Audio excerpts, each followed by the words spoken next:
ኦኬ እነ እስልምና አስተምረው ክርስቲያኖች ገነት ይገባሉ? አይገቡም። እስኪ ይችን አዲስ ያት አዲሷን ይፈታቃል። እችን አዲስ እስኪ ያስረዳን። ማይገቡ ከሆነ ክርስቲያኖች ገነት ይገባሉ ይላል ነብይ ይላል። የነብይን ቃላት ታከብር ማለት ነው። አረብኛው ላርግልህ እንግሊዝኛው ክርስቲያኖች ገነት ይገባሉ ከቁርአን የለም። አማርኛ አዲስ አስቀምጦላችሁ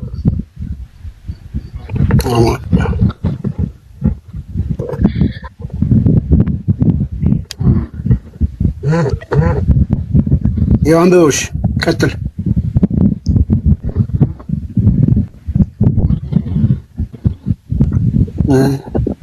ዘይነዲን አንብበው ታነበዋል።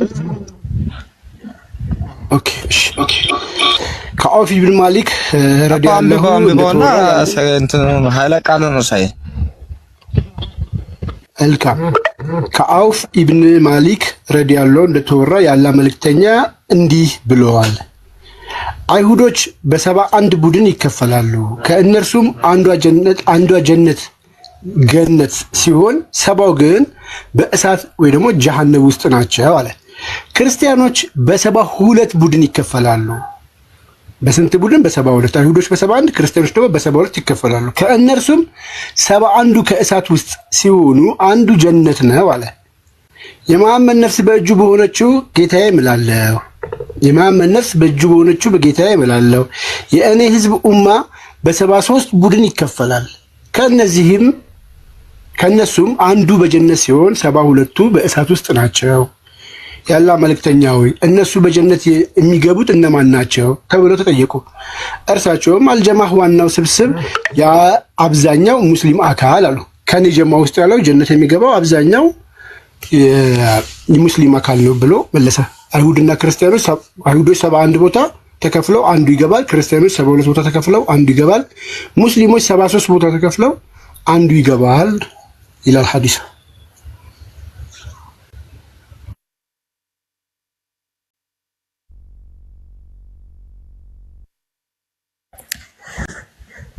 ክርስቲያኖች የሚለውን ኃይለ ቃል የቱ ጋር ነው? እስከ ሳይ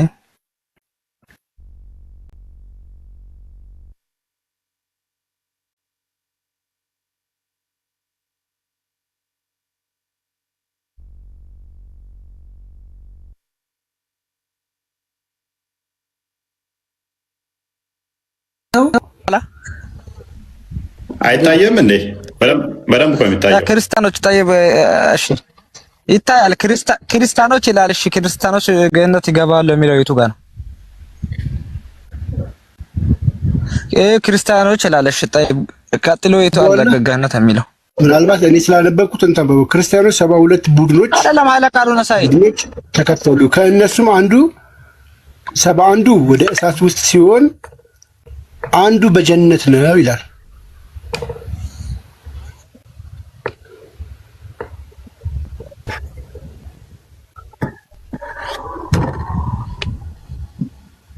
ይታያል አይደል?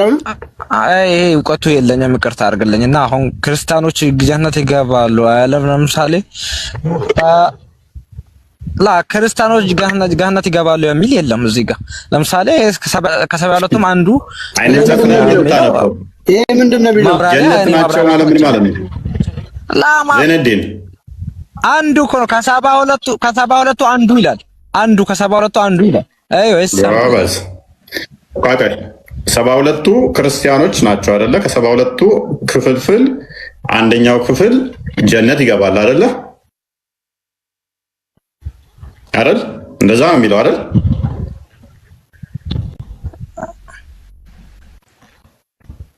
ጀነዲን እዚህ ጋር አሁን ለምን እንደተፈለገ እኔ እንጃ ማብራራቱን አልችልም አልኩ እኮ። ግን እንደ ሙስሊም አይደለም በራሳችሁ መጽሐፍ ላይ ጀነዲን እንዳስተምሮት ብቻ እንበል። አሁን ክርስቲያኖች ስንት ቦታ ይከፈላሉ አለ ነብዬ? ክርስቲያኖች ስንት ቦታ ይከፈላሉ አለ ነብዬ?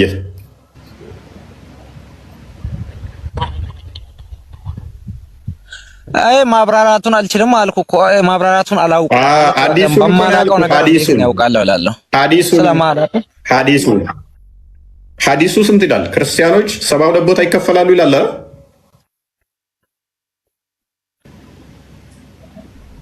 አዎ ይላል።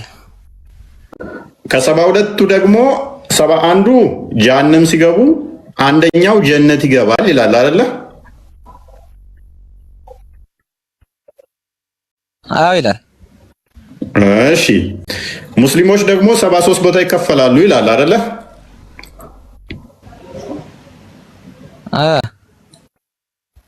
ከ73ቱ ሙስሊሞች 72ቱ ጀሃነም ሲገቡ አንደኛው ገነት ይገባል ይላል አይደለ? እሺ ቀጥል። ስለዚህ ከአይሁዶችም አንደኛው ገነት ይገባል፣ ከክርስቲያኖችም አንደኛው ገነት ይገባል፣ ከሙስሊሞችም አንደኛው ገነት ይገባል ብሏል። ማ ነብይ አሁን እኮ ነገርኩ እኮ እፎይ ነገርኩ እኮ ማብራሪያ እኔ ማለት የማላውቀውን ነገር አላብራራልህም። በእርግጥ ማብራሪያ እንደሆነ ማብራሪያ አለ። ጎበዝ ነብይ ግልጽ ተናጋሪ ነው ወይንስ የሚደባብቅ ውሸታም ተናጋሪ ነው? ከነብይ በላይ ግልጽ ተናጋሪ አለ ዜነዲን? የለም። ጎበዝ እስከማውቀው ድረስ በሐዲስም በፈትዋዎቻችሁም አስተምሮታችሁ ከሙሐመድ በላይ ግልጽ ተናጋሪ የለም። አንደበተ ርቱዕ እሱ ብቻ ነው።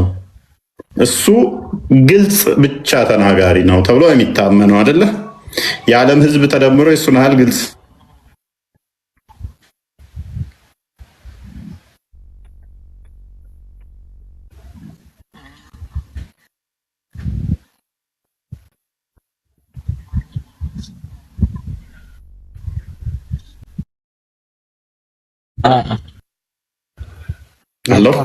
ታብታቡን ኮፒ ሊንኩን አታቋርጡት። የተወደዳችሁ ታብታቡን በደንብ ከፍ አድርጉት። ኮፒ ሊንኩንም እንደዚሁ። አይ መጣል ቀጥል። ኦኬ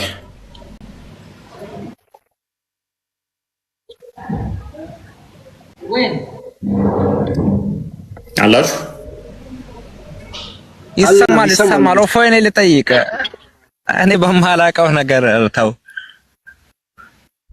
እሺ ኔክስት ትጠይቃለህ፣ ግን ነብይ የተናገረውን ለምን አሜን ብለህ አትቀበልም ነው የኔ ጥያቄ። አሚን ብዬ እንዴት ይቀበላለሁ? ለምን እዚህ ጋር ለምን እንደተፈለገ ሳላቅ አሁን ከመጽሐፍ ቅዱስ አንድ ጥቅስ ለምሳሌ አንድ መስመር ጥቅስ አምጥቼ ማብራሪያ የለውም። ለምሳሌ ማብራሪያ ይኖራል እኮ ነው የሚል። እኔ የማላውቀውን ነገር እኔ በኋላ እንትን ስምና እንዲህ ነው ምናምን ለማለት ይሄማ የማይሆን ነገር ነው። እውቀቱ ያለውን ሰው ጠይቅ። እውቀቱ ካለው ሰው ተያይ። እውቀት የለኝም አልኩ። ዜነድን ይሄ እኮ እውቀት አይፈልግም አልኩ።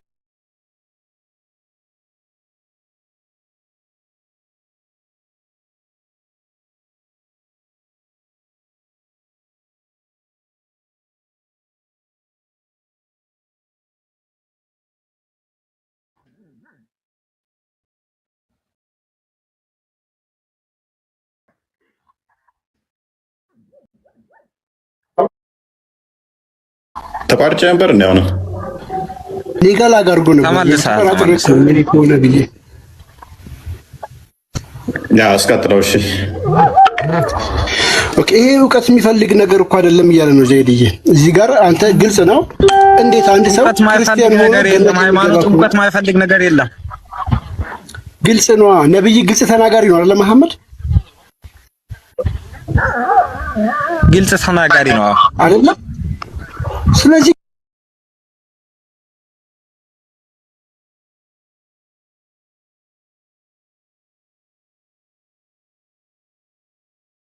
አሚን ብለህ ትቀበለኛለህ።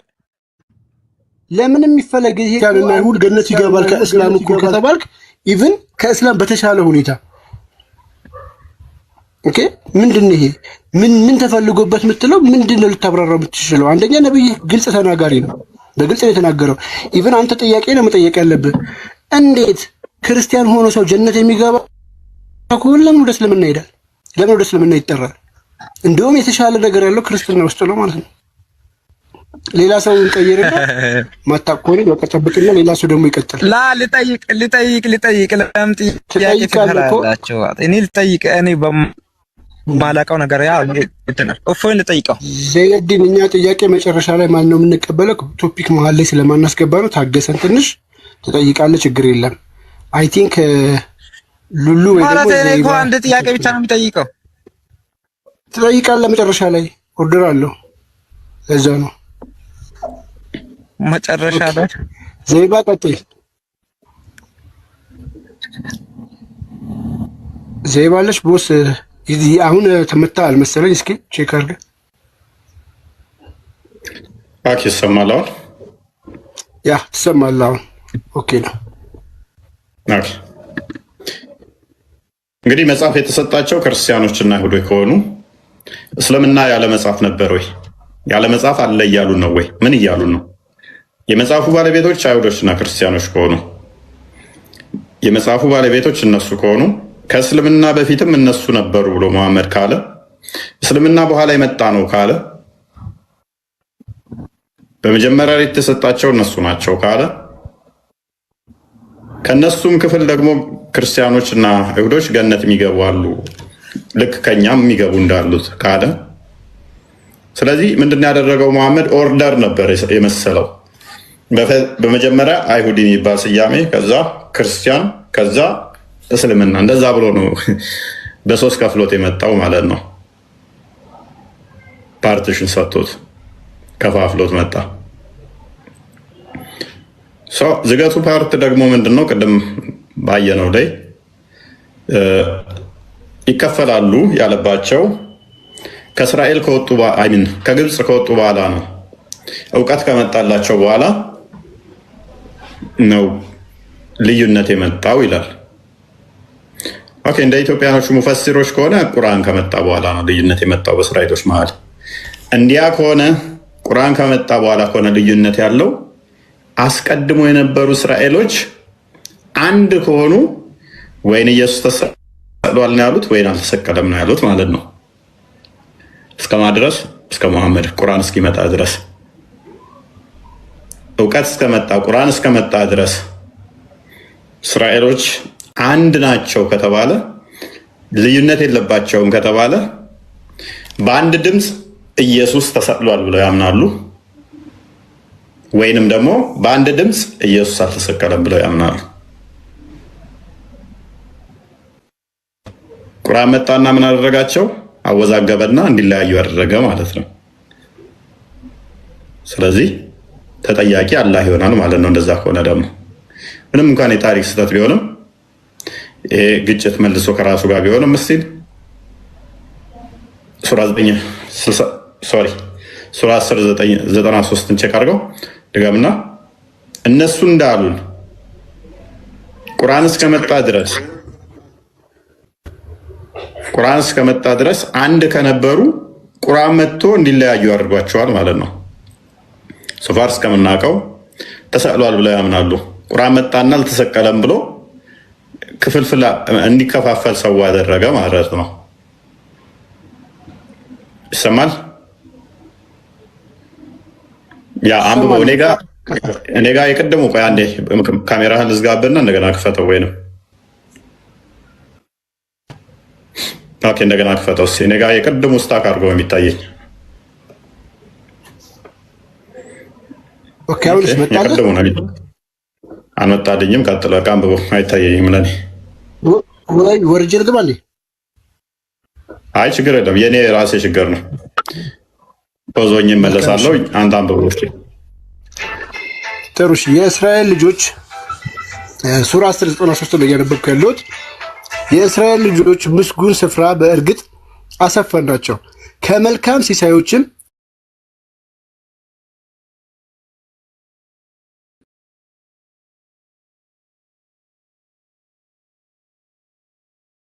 ቁርአንም እስኪመጣቸው ድረስ አልተለያዩም።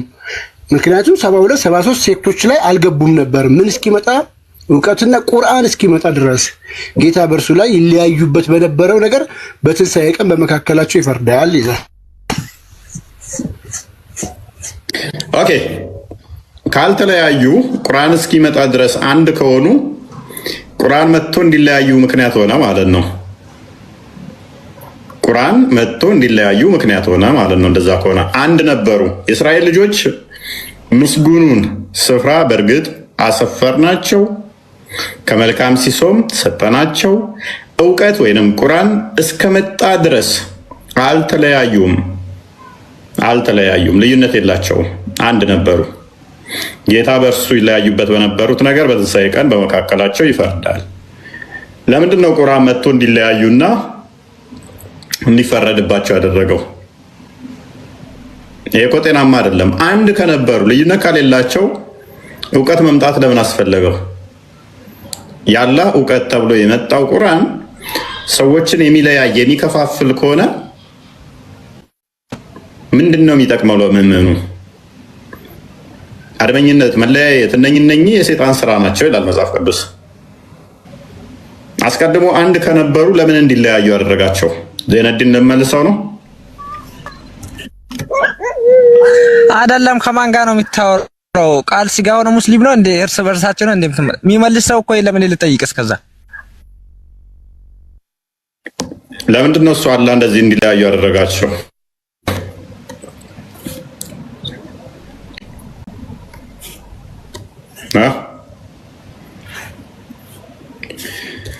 ኦኬ ዜናብ እንኳን ደህና መጣሽ። ጠይቄ እመጣለሁ። እሺ እፎይ ጠይቄ እመጣለሁ እና እስከዛ ትጠይቃለህ መጨረሻ ላይ ተባልክ። ዜናብ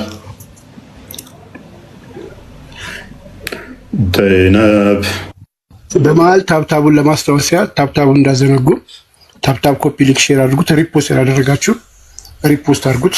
ስቶሪያችሁ ላይ አድርጉት። ላይቭን ዩቲዩብ ላይ ያላችሁም ሀሳብ አስተያየት ኮሜንታችሁ ጻፉ። ላይክ አድርጉ። ሰብስክራይብ ያላደረጋችሁ ሰብስክራይብ አድርጉ። ታብታቡን ሰላም ዩቲዩብ ላይ ያላችሁ እንዴት ናችሁ? ሰላም በሉን እስኪ። ኬት ነው እየተከታተላችሁ ነው ያላችሁት? ዱባይ፣ ካናዳ፣ አሜሪካ የት? ሰላም በሉን። ዩቲዩብ ላይ ያላችሁ ሞቅ ሞቅ አድርጎ እስኪ። ይሰማል በደንብ ዩቲዩብ ላይ? እንዴት ናችሁ? ምንድነው ሰሞኑን ዩቲዩብ ላይ ቀዝቀዝ ብላችኋል። ወደ 420 ሰው ይታየኛል። እንዴት ናችሁ? መልካም። ዜነብ ሉሉ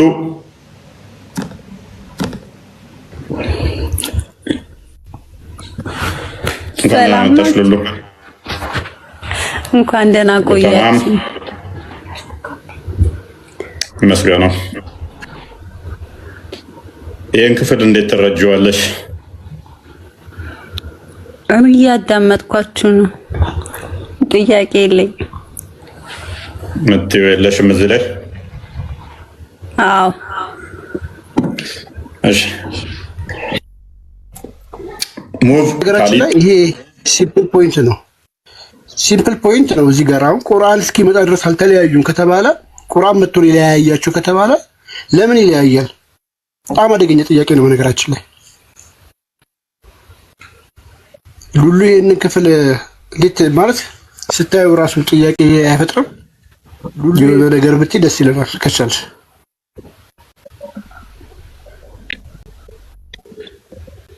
መለያየት ሞት ነው እንዳትሉ። ኤኒዌይስ መልካም፣ በደንብ አስተውሉ። መሐመድ ደጋግሞ በቁርአን ውስጥ ሆነ በሐዲስ ውስጥ ካስተላለፈው መልእክቶች አንዱ ክርስቲያኖችና አይሁዶች ቀዳሚ እንደነበሩ ነው። እስልምና በኋላ የመጣ እንደሆነ ነው። አሴ ኮሚኒቲ ሁለቱ ኮሚኒቲዎች የክርስቲያኑ ኮሚኒቲ እና የይሁዲ እምነትን የያዙ እንደነበሩ ራሱ አፌርም አድርጎት ነው የሚያልፈው። የመጽሐፉ ባለቤት ብሎ መጽሐፉን ለአይሁዶችና ለክርስቲያኖች ሰጥቶ ነው የሚያልፈው። የመጽሐፉ ባለቤቶች ከተባሉ መጽሐፍቱ ያላቸው ሁለቱ አካላት ከሆኑ ከመሐመድ በፊት የነበሩ አካላት ምንድነው? ኮሚኒቲው ምን ነበር መጽሐፋቸው? የመጽሐፉ ባለቤት ተብለው ካልተጠሩ ባለቤትነት የሚሰጠው ለክርስቲያኖችና ለአይሁዶች ከሆነ እንዴት ነው እሱ የሚታየው? ፕላስ ደግሞ ቀንን ሲከፍል በኋላ አርብ ለኛ ከተሰጠ አስቀድመው ከኛ በፊት የነበሩት ቅዳሜና እሑድ ነበር ብሏል። በትንሣኤ ቀንም ስንነሳ እንደዛው ነው ብሏል። በተሰጡት ቀን ኦኬ። አይሁዶች ቅዳሜን፣ ክርስቲያኖች እሑድን። እኛ አርብን አለ። አይሁዶች ሰንበትን ቅዳሜን ፈጣሪ ስራ እንትን ያለበት ነው ብለው ያከብራሉ። በዛ ምክንያት ነው አለ። ክርስቲያኖች እሁድን ሰንበትን በትንሣኤ ምክንያት ነው። በትንሣኤ ምክንያት ነው። ይህንን ሳያውቅ ዝም ብሎ ሰጥቷል። ትንሣኤ ይቀበላል ማለት ነው።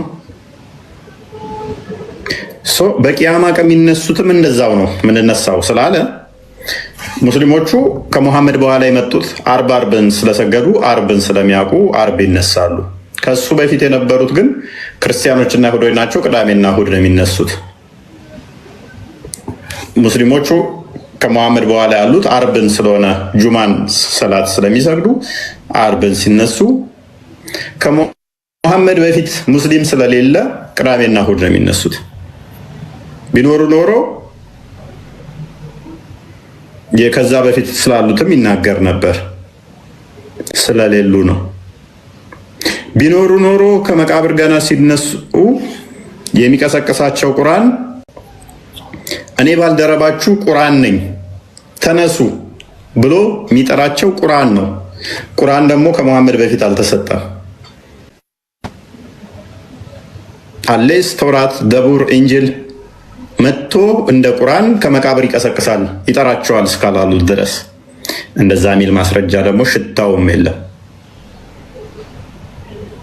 ቁርአን ለነኛዎቹ ስላልወረደ ለሙስሊሞቹ ስለሆነ ሙስሊሞቹ ደግሞ ከመሐመድ በኋላ ስለሚጀምሩ ለሙስሊሞቹ ከመሐመድ በኋላ ላሉት እኔ ባልደረባችሁ ነኝ ብሎ ያናግራቸዋል። ከመሐመድ በፊት የነበሩት ቁርአን የሚባል ታሪክ አያቁም። መጥቶም ከመቃብር አይቀሰቅሳቸው። ይሄ እስልምና መሐመድ ላይ ለመጀመሩ በራሱ መጽሐፍ ሁጅ የሚቆምበት ነው።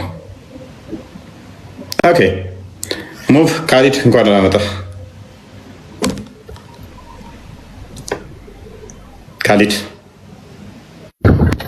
አቤት አቤት ተማም አለን ሁሉ ሰላም አልሐምዱሊላህ። የእስራኤል ልጆች መቼ ነበር የተከፋፈሉት? እውቀት እስኪመጣላቸው ድረስ አለ አይደል? ታዲያ ቁርአኑ የትኛው እውቀት? እውቀት የተባለው ምንድን ነው? እውቀት ነው ፈጣሪን የማወቅ እውቀት ነው። የቁርአን እውቀት ማለት ነው። የቁርአን እውቀት ነው ፈጣሪን የማወቅ እውቀት።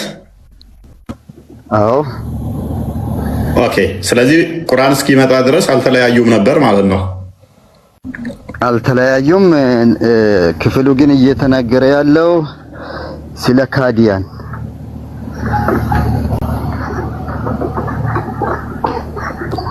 ስለቶቹ ካዲያን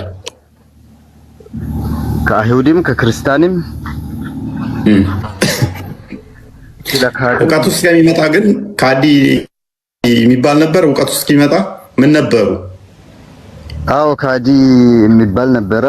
እውቀቱ እስኪመጣ ድረስ በፊት እንግዲህ ነቢያት የተላኩ ነቢያት ነበሩ እና ኢብራሂም አለይሂ ሰላም እና ሙሳ አለይሂ ሰላም እና ኢሳ አለይሂ ሰላም እነዚህ ሲላኩ የነሱን አስተምሮ ተከትለው የሚሄዱ ሙስሊሞች ነበሩ።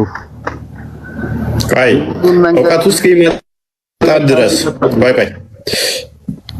እውቀቱ እስኪመጣ ድረስ የእስራኤል ልጆች ስንት ነበሩ? ተለያይተዋል ወይስ አንድ ናቸው? አልተለያዩም፣ አንድ ነበሩ። ኦኬ። ስለዚህ ካልተለያዩ ሁሉም አንድ ነበረ እምነታቸው ማለት ነው። ስለ ካዲያን በተመለከተ ነው። አዎ ካዲያን ሃይማኖታቸው። ስለ ካዲያን የምትለው ምንድን ነው? የእስራኤል ልጆች እውቀት የመጣላቸው አንድ ናቸው። እውቀቱ ሲመጣ የተለያዩት ምን አይነት ካዲያን? አሁን በዛን ዘመን ራሱ አማኞችና ካዲያን አሉ፣ ተከፋፍሉ ማለት ነው። አንድ የሆኑ ካፊሮች ነበሩ። አንድ የሆኑ ለምን? እውነትን ስለማይቀበሉ ስለነሱ እየተናገረ ነው። አላህ ለካዲዎቹ ነበረ መልካምን ሲሳይ የሰጣቸው፣ ወደ መልካም ቦታ ያስገባቸው ካዲዎችን ነው ወይንስ አማኞችን ነው? ለአማኞች ነው። ታዲያ ምን ትላለህ? እነኚዎቹ እኮ ናቸው ተከፋፈሉ ያላቸው። ተከፋፈሉ የተባሉማ እነኛ አይደሉም፣ አማኞቹ አይደሉም። አንተ ነው ያልከው። ና ክፈተው ቁርአኑን። አሁን በከፈትከው ላይ ቆሜ እያብራራው ነው እኮ ላሳየህ አይደል? አሁን በከፈትከው የእስራኤል ልጆች ምስጉኑን ስፍራ በእርግጥ አሰፈርናቸው ይላል አይደለ? አዎ። ኦኬ ካዲያንና ምናምን ብሎ ለይቷቸዋል ወይንስ ሁሉንም የእስራኤል ህዝቦች የሚመለከት ነው?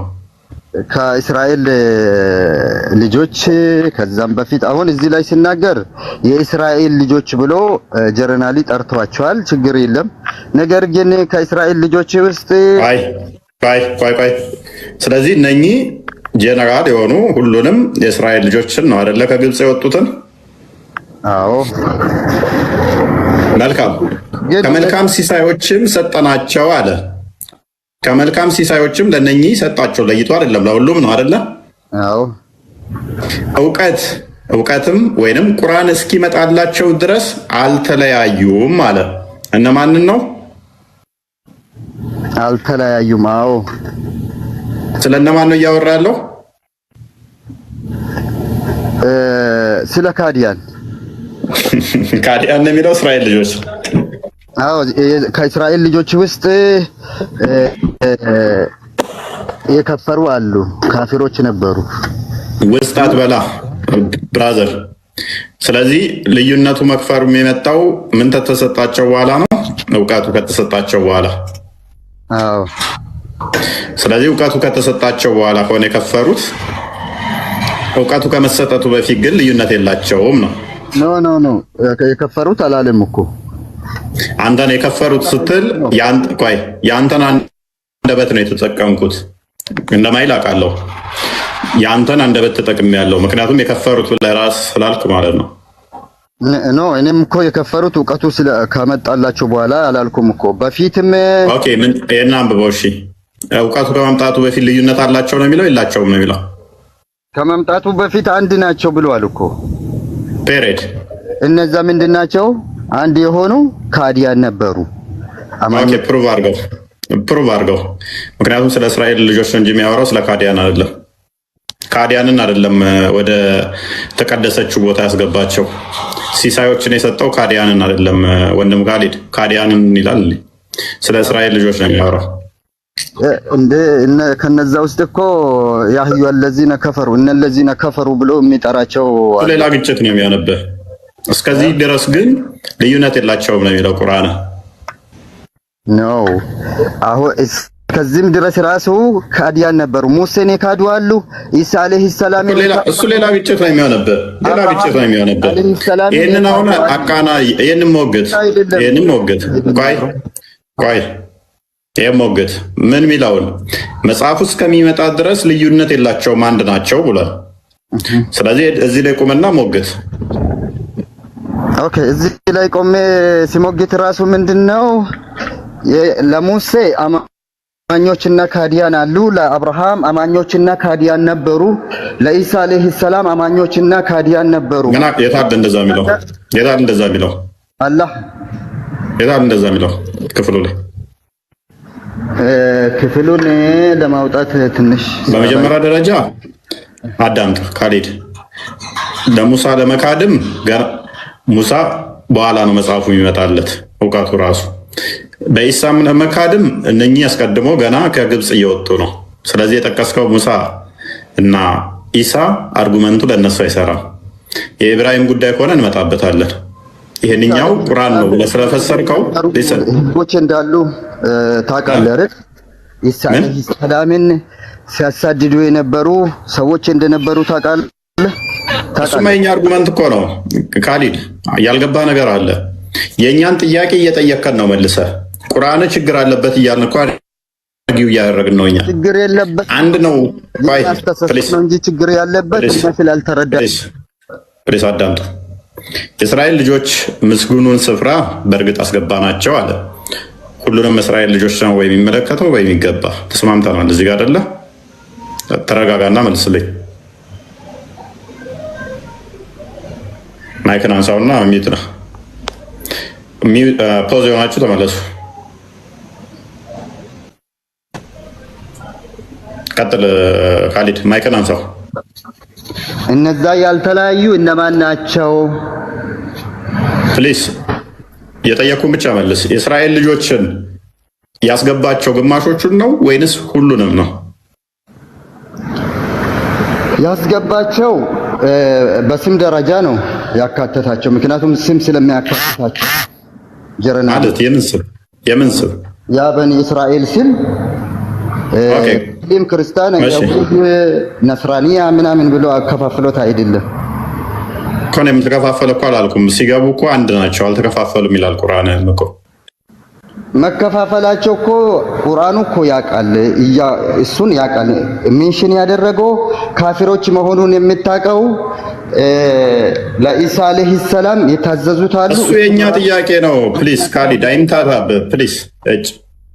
የኛን ጥያቄ አትጠይቅ መልሰህ። የቁርአን ችግር እኛ ኢሳ ላይ እንዳላመኑ አምጥተን እንወግታለን። እሱ የኛ ጥያቄ ነው እንጂ አንተ ጥያቄ አይደለም። ይሄንን ፍታ እያልኩ እኮ ነው። አላህን አጣብቂኝ ውስጥ የሚከተው በሙሳ ብቻ ሳይሆን በኢብራሂም ጊዜ ልዩነት እንዳለን ያመጣብሃለሁ። ሱራ 9 114 ላይ ለምሳሌ የኢብራሂም አባት እሳት ውስጥ ነው ያለው። ኢብራሂምና አባቱ አንድ አይነት እምነት የላቸውም። ቁርአን ግን ምን ብሏል?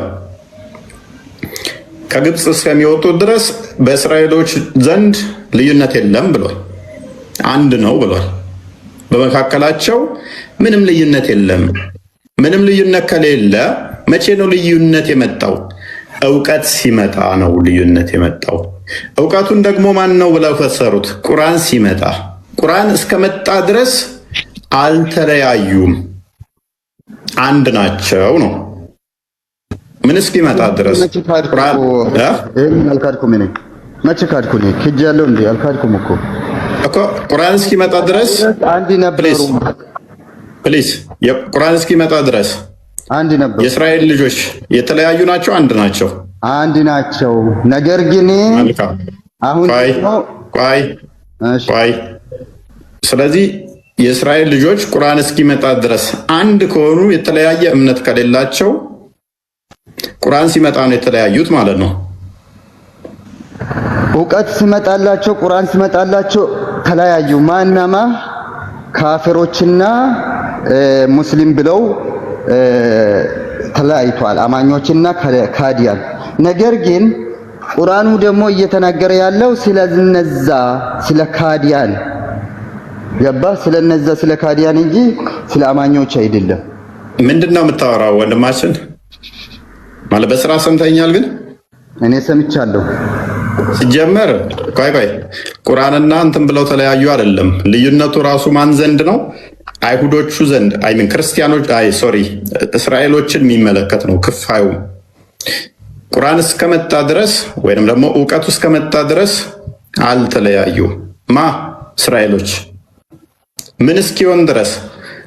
እውቀት እስኪመጣ ወይንም ደግሞ ቁርአን እስኪመጣላቸው ድረስ አልተለያዩም፣ አንድ ናቸው ነው። ቁርአን ሲመጣ ግን እነኛ አንድ የነበሩት ተለያዩ፣ የተለያየ እምነት ያዙ ማለት ነው። ሐዲስህ ላይ 73 ቦታ ይከፈላሉ ብሎ እንዳላቸው ማለት ነው። አዎ እሱን እኮ እኔ አልከራከርኩም ብሮ፣ እሱን መቼ ከራከርኩ? አዎ ስለዚህ በእስራኤሎች ዘንድ ምንም አይነት ልዩነት የለም ነበር ማለት ነው ቁርአን እስኪመጣ ድረስ። አዎ ልዩነት አልነበረም። ነገር ግን ምንድነው ስለ ካዲያን ስለሚያወራ ነው ይሄ ክፍል። ስለ ካዲያን በቃሽ፣ ይብቃ በቃ። ስለምን ካዲያን ነው የምታወራው? አላህ ከግብፅ ያወጣቸው መልካም ቦታ ያሳረፋቸው ካዲያንን ነው እንዴ? ቢያንስ አርጉመንትን ትረስ ለማድረግ ሞክር ብሎ ለማወቅ ሞክር። ስለ ካዲያን ከሆኑ ኦልሬዲ ሆኖ ተከፋፈሉ፣ አንድ ነበሩ ተብሎ ሊነገርላቸውም አይችልም። ከዛ ሲሳዩን ቦታ ሰጠዋቸው አወጣዋቸውም ብሎ አላህ ሊናገርላቸው ባልተገባ ነበር። ካዲያን ቢሆን ለካዲያኖች እውቀትን ሳወርድላቸው ከዛ እንደዚህ ተለያዩ። ካዲያን ከሆኑ እውቀት ማውረድ ለነሱ አስፈላጊ አይደለም። ኦልሬዲ ካዲያን ናቸው። ለነሱ እውቀት ወጥቶላቸው እውቀቱ ምን ካዲያንን የተለያዩትን እውቀት አወረድክላቸው አላወረድክላቸው ምንም ጥቅም የለውም። ኦልሬዲ ካዲያን ስለነበሩ ማለት ነው። ክፍሉ ስለ ካዲያን ብቻ የሚያወራ ሳይሆን አንድ ነበሩ ከዛ በኋላ ተለያዩ ነው የሚለው። ኤኒስ ኦኬ አንዴ እኔን ሀሳብ ተቀበለኛ። ቀጥልሽ። አንተ አሁን እየተናገርክ ያለው ትክክል ነው። እኔ አሁን እነዛን ከግብጽ ያወጣቸውን ስለ አማኞቹ ሳይሆን ስለ ካዲያን ብዬ ስከራከር ምን ላይ ቆሜ ነው? ሙሴን ያመጡ አሉ፣ ሙሴን ደግሞ የተከተሉ አሉ።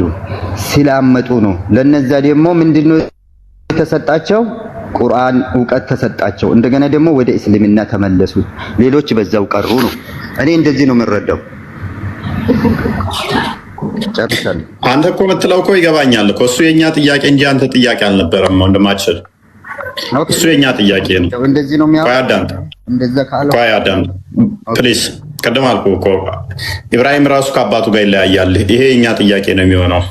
ይሄንን ከዛኛው ጋር ማስተካከል ማረም ያለብህ አንተ ትሆናለህ ማለት ነው። የኛን ጥያቄ መልስ። አሁን ምን እያደረክ መሰለ? የአላህ ስህተት ሳይገባ ዝም ብለህ እየጠየቅክ ነው ያለው። እንዴ ልዩነትማ አለ እኮ እያልክ ነው። ያ ልዩነት አለ። በሙሳ ያላመኑ አሉ፣ በኢሳ ያላመኑ አለ። እንዳንተ አስተምሮ ራሱ ይሄ ክፍል ግን ስህተት ያመጣዋል ማለት ነው። በተለይም ቁርአን ብለው ለፈሰሩት ደግሞ በጣም አጣብቅኙን ከፍ ያደርገዋል። ቁርአን ብለው ለፈሰሩት አጣብቅኙን ከፍ ያደርገዋል ማለት ነው። ስለዚህ እውቀት እስከመጣላቸው ድረስ አልተለያዩም ካለ እውቀቱም ደግሞ ቁርአን ከሆነ ይሄ ብዙ ቦታ ላይ ጥቅሱም የሚገኝ ነው። መጽሐፍ እስከመጣላቸው ድረስ አንድ ነበሩ፣ ልዩነት የላቸውም የሚለው ማለት ነው። ይሄ እውቀት የተባለው ከግብጽ እስኪመጡ ከግብጽ እስከሚገቡ ድረስ እስራኤል ልጆች በዓለም ላይ ያበልጧቸዋል። ሱራ 247 ላይ ይመስለኛል። በዓለም ላይ ያበለጣቸው ያላቃቸው ካዲዎችን አይደለም አማኞች ስለሆኑ እነኚህ በዓለም ላይ ያበለጣቸው ከዛም ደግሞ ልዩነት ሳይኖራቸው አንድ የነበሩት እውቀት ሲመጣ ነው የተለያዩት ብሏል። ይሄንን አርም ይሄንን ተዛ ወደ አይ ግጭት ልዩነትም ነበራቸው ወይ ነው ልዩነት ነበራቸው። እሱ ግን የቁርአን ግጭት ይሆናል የኛ አይደለም። አረብኛ ስም ተመለስ።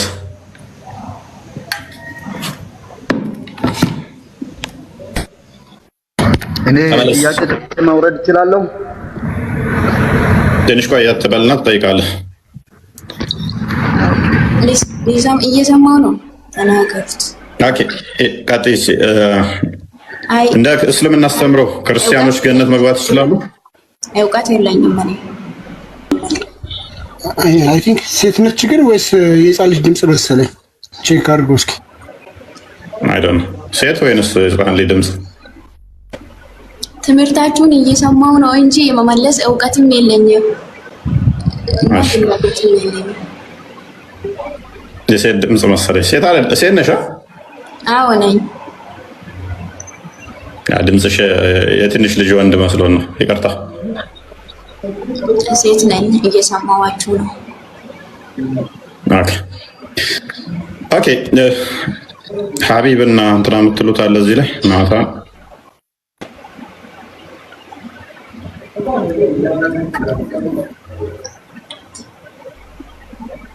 የለም ስለ አይ ቲንክ ሙስሊሞች ከታች ያሉ ብዙ እንትን ብላችኋል ብዬ አስባለሁ። ከሚነሳው ቶፒክ አንፃር መጽሐፋችሁ ላይ የተጻፈውን አይ ቲንክ እያነሳ ነውና አንድም ሙስሊም ገብቶ እንኳን ሊሞክር አልቻለም። ታዘቡ፣ መጽሐፋቸው እንደዚህ ነው በቃ። እና አይ ቲንክ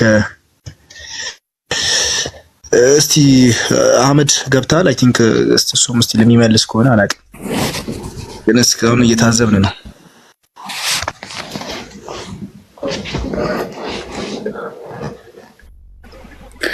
ኦኬ ሱራ 2:213ን አንዴ ክፈትልን ቃል። እንኳን ደህና መጣህ አህመድ። መልካም። ሰዎች ሁሉ አንድ ነበሩ አይደለ? አስቀድሞ አህመድ ከዛ በኋላ ግን መቼ ነው የተለያዩት? መቼ ነበር? በሙሴ እስከ ሙሴ ድረስ አንድ ነበሩ። ያው አይሁዳኖች የመጡት እኛ በቁርአን አስተምሮት ከያዕቆብ ልጆች የመጡ ከዮሴፍ ማለት ነው የተወጣጡ ከወንድማቸው የተናዘዘ ማለት ነው። እንደዛ ነው የመጡት። ከዛ በኋላ ሙሴ ተላከ። ሙሴ ሲላክ ኦሪት ወይ ደግሞ ተውራት የሚባለው ሲወርድ እዛ አንድ ነበሩ። ከዛ በኋላ ነው በኢየሱስ ክርስቶስ መምጫ ላይ ነው የተለያዩትን። አይ ቲንክ በሙሴ ዘመን ራሱ እዛው አይሁዳኖች ይከፋፈላሉ። ፈሪሳውያኖች ሰልፍ ሪፊቴሽን እየሰራ ነው አመት ሰልፍ ሪፊቴሽን አንድ ናቸው እስከ ኢሳ ድረስ አልከን እና በሙሳ እዛው ይለያዩ ነበራል ብለህ ራስን ሪፊት አደረግ። መለያየት እንትን አላቸው ቲም አላቸው ሊፈልግ ነው። እኔስ አንዴ መቶ ሰዎች ሁሉ አንድ ናቸው ነው የሚለው በይሁድ ማለት ነው። አንድ ናቸው፣ አልተለያዩም። ቲሙ እንደዛ ነው የሚጠራው፣ ሰዱቂያኖች፣ ፈሪሳውያኖች። ስለዚህ ልዩነት የላቸውም ነበር ብዙ አስቀምጠዋል መጽሐፉ። ስለዚህ ነበር ኦኬ። አንዴ 213 ነው በሙሴ ዘመን የላቸውም። መልካም ያ አንድ ናቸው ይላል። በሙሳ ዘመን አንድ ናቸው፣ ልዩነት የላቸውም። ሁሉም ያመልኩት አላህን ነው ማለት ነው። ዛሬ ያው በመጽሐፉ በኦሪት አፈርገውት ሰዎች ሁሉ አንድ ህዝብ ነበሩ አለ። አዲሱም ይዘው ሰዎች ሁሉ አንድ ህዝብ ነበሩ፣ ተለያዩ። አላህም ነቢያትን አብሳሪዎችና አስፈራሪዎች አድርጎ ላከ። ከነርሱም ጋር መጻሕፍትን በሰዎች መካከል በዚያ በእርሱ በተለያዩበት ነገር ይፈርዱ ዘንድ በእውነት አወረደ። በእርሱም ሃይማኖት ግልጽ አስረጆች ከመጡላቸው በኋላ ግልጽ አስፈራሪ መጻሕፍት ከመጣላቸው በኋላ በመካከላቸው ለሆነው ምቀኝነት እነዚያም የተሰጡት እንጂ አልተለያዩበትም። ስለዚህ የተለያዩት መጽሐፍ ከመጣ በኋላ ነው እያለ ነው አይደለ? መጽሐፍ ከተሰጣቸው በኋላ የተለያዩት ይኸውልህ በሙሴ ዘመን አንድ ነበሩ። የተለያዩት ወንጌል ሲወርድ ነው ወይ ኢየሱስ ሲላክ እነሱ አልተቀበሉትም። ኦሪትም ብቻ ነው የያዙት አይሁዳውያኖች። ከዛ በኋላ በኢየሱስ የማመን እና ያለማመን እሱ ራሱ ብዙ ክፍፍል ነበር። እሺ ሰማይ ነው እየሰማሁ ነው። ቀጥል፣ ተመችቶኛል። እንደዛ ነው የሚሄደው። ለዛ አዲሱ ብዙም ታሪክ ውስጥ ሳንገባ አሁን የተፈለገው አዲሱ 72 ወይ 73 ብለን ሐዲስ ውስጥ አትሄድ፣ እዚሁ ቁርአን ላይ እንጨርስ። ስለዚህ እንዳንተ አረዳድ መሰረት እስከ ተውራት እስከ ኢሳ ድረስ እንዳንተ አስተምሮ እስራኤሎች ሁሉም እምነታቸው አላህን ብቻ ነበር የሚያመልኩት፣ ልዩነትም የላቸውም እያልከን ነው? የላቸውም፣ ልዩነትም የላቸውም ነበር በኦሪት። ስለዚህ የሚያመልኩት አላህን ብቻ ነበረ በዛን ሰዓት። ግን አፈንጋጮችም አሉ ሙሴ ላይ በዛን ሰዓት ብሎ። ለምንድነው አፈንጋጭ አሉ የምትለው? አንድ ናቸው ካልክ አንድ ናቸው ፔሬድ። አፈንጋጮች አሉ ካልክ ደግሞ ልዩነት አለ ማለት ነው። አሁንም ደግሞ መልሰህ አፈንጋጭ መቼም ይኖራል። 1254 ክፈተው አንዴ ቃል ቆይ ቁርአንን ታርመዋል። አሁን ወይ ደምኔት 254 ምን ብሎናል? ቅድም እስከ ኤንጅል ድረስ አንድ ናቸው፣ አልተለያዩም ነበር፣ አላህን ብቻ ነበር የሚያመልኩት ብሎናል። ኦኬ 54 ምን ይላል? ሙሳም ለህዝቦቹ ህዝቦቼ ሆይ እናንተ ወይፈንን አምላክ አድርጋችሁ በመያዛችሁ ነፍሳችሁን በደላችሁ ይላል። ወይፈን ነው እንዴ አላህ? አንተ አላህ ወይፈን ነው? በሙሴ ዘመን ይኸውልህ ሳምሪ የሚባል አንድ አለ። ቆይ ከየት አመጣውን ደግሞ? ቅድም ፕሊስ ቁርአን ውስጥ አለ። አደባልቅ እሱ ነው ያጠማቸው እና ልንገርህ፣ ማንም ያጥማቸው እንኳን ሰመሪ ያለ አባት የሚያጥማቸው እሱን አናመልክም ብለው አይመለከተንም። ምን ብለሃል መሰለህ? በሙሳ ዘመን እኔ አልተለያዩም አንተ ናቸው። ወደ 73 የምትለው ማለት ነው። ወደ 73 ሐዲስ ቅድም እየጠቀስክልኝ ሐዲስ ጋር ነው ያልኩም እሱ ጋር ነኝ። እኔ ሐዲሱ ጋር ያልኩም ቁርአን ላይ ነኝ። አመድ ደግሞ እሱ ጋር ነኝ። አመድ አንዴ አዳምጠና እኔ ቁርአኑ ላይ ነኝ። አርጉመንቴ ቁርአኑ ላይ ነው። ምን ብል ቁርአኑ ምንድን ነው የሚለው? እውቀት እስከመጣላቸው ድረስ አልተለያዩም። ሙፈሲሮች ቁርአንን አማርኛው እንትን ያሉት ቁርአን እስከመጣ ድረስ የእስራኤል ሰዎች አልተለያዩም ብለዋል። አንተ ደግሞ ምን አልከን? ኢንጂል እስኪመጣ ድረስ ኢሳ እስኪመጣ ድረስ የሙሳ ህዝቦች አንድ ናቸው፣ የሚያመልኩትም አላህን ብቻ ነው፣ ልዩነትም የላቸውም ብለሃል። ሙሳ ደግሞ ስለ ህዝቦቹ ምን ይላል? ለህዝቦቹ ህዝቦች ሆይ እናንተ ወይፈንን አምላክ አድርጋችሁ በመያዛችሁ ነፍሳችሁን በደላችሁ ይላል። ስለዚህ ወይፈን የሚያመልኩ የሙሳ ህዝቦች አሉ እያልኩ ነው። እኔ ደግሞ አንድ ናችሁ የሚለው ቁርአኑ ውድቅ ይሆናል ማለት ነው። ይኸውልህ እኔ በሐዲሱን የሄድኩልህ አንተ ቁርአኑን አይደል ያነሳኸው። እኔ ቅድም 72 እንትን ይወጣሉ ስላልክ እሱ ላይ ልመጣልህ ብዬ ነው። ሐዲስ ጋር ብትሄድ እኮ ምንም ሌላ ወጥመድ ውስጥ ነው የምትገባው። ተጨማሪ ሀስል ነው የሚሆንብህ እንጂ ምንም አዲስ ነገር የለውም እኮ። ቁርአኑን ፍታ ቅድሚያ አይደለም ሂድበት፣ ችግር የለውም። ሐዲስ እኮ ከዚህ የተለየ ነገር የለውም። በቃ ክርስቲያኖች አይሁዶች 73 ቦታ ይከፈላሉ። ሰዋት ጨርስ በቃ እንደዚህ የሚለው ክርስቲያኖች 70 ምናምን ይከፈላሉ፣ አንዱ ጀነት ይገባል ለሚለው ልመጣልህ ብዬ ነው። አንተ ቁርአን ከዚህኛው ጋር እኔንኛውን በቃ መዳሳዛንከይ እሺ፣ ቀጥል። እሱ ላስረዳ ብዬ ነው። አይ አልተመቸኝም ነው አስረዳ። ጋይድ ልፍቀድልህ። ፋይን ቀጥል አልኩ አህመድ። ቶ በቃ አይ ካልተስማማን እኮ ማውራቱ ብዙም መደካከም ስለሆነ አንተ ቅድም ያልከው በመሀል ሰምቼ ወጣው ታውቃለህ። 73ቱ ከ73ቱ አንዱ ጀነት ነው። ክርስቲያኖች ጀነት ይገባሉ ከአንዱ፣ አይሁዳኖች እንደዛ፣ ሙስሊሞች እንደዛ እያልክ ስለሆነ እሱ ላይ ለማለስልኝ ብዬ ነው። እሺ ቀጥል፣ ደስ ያለህን በል።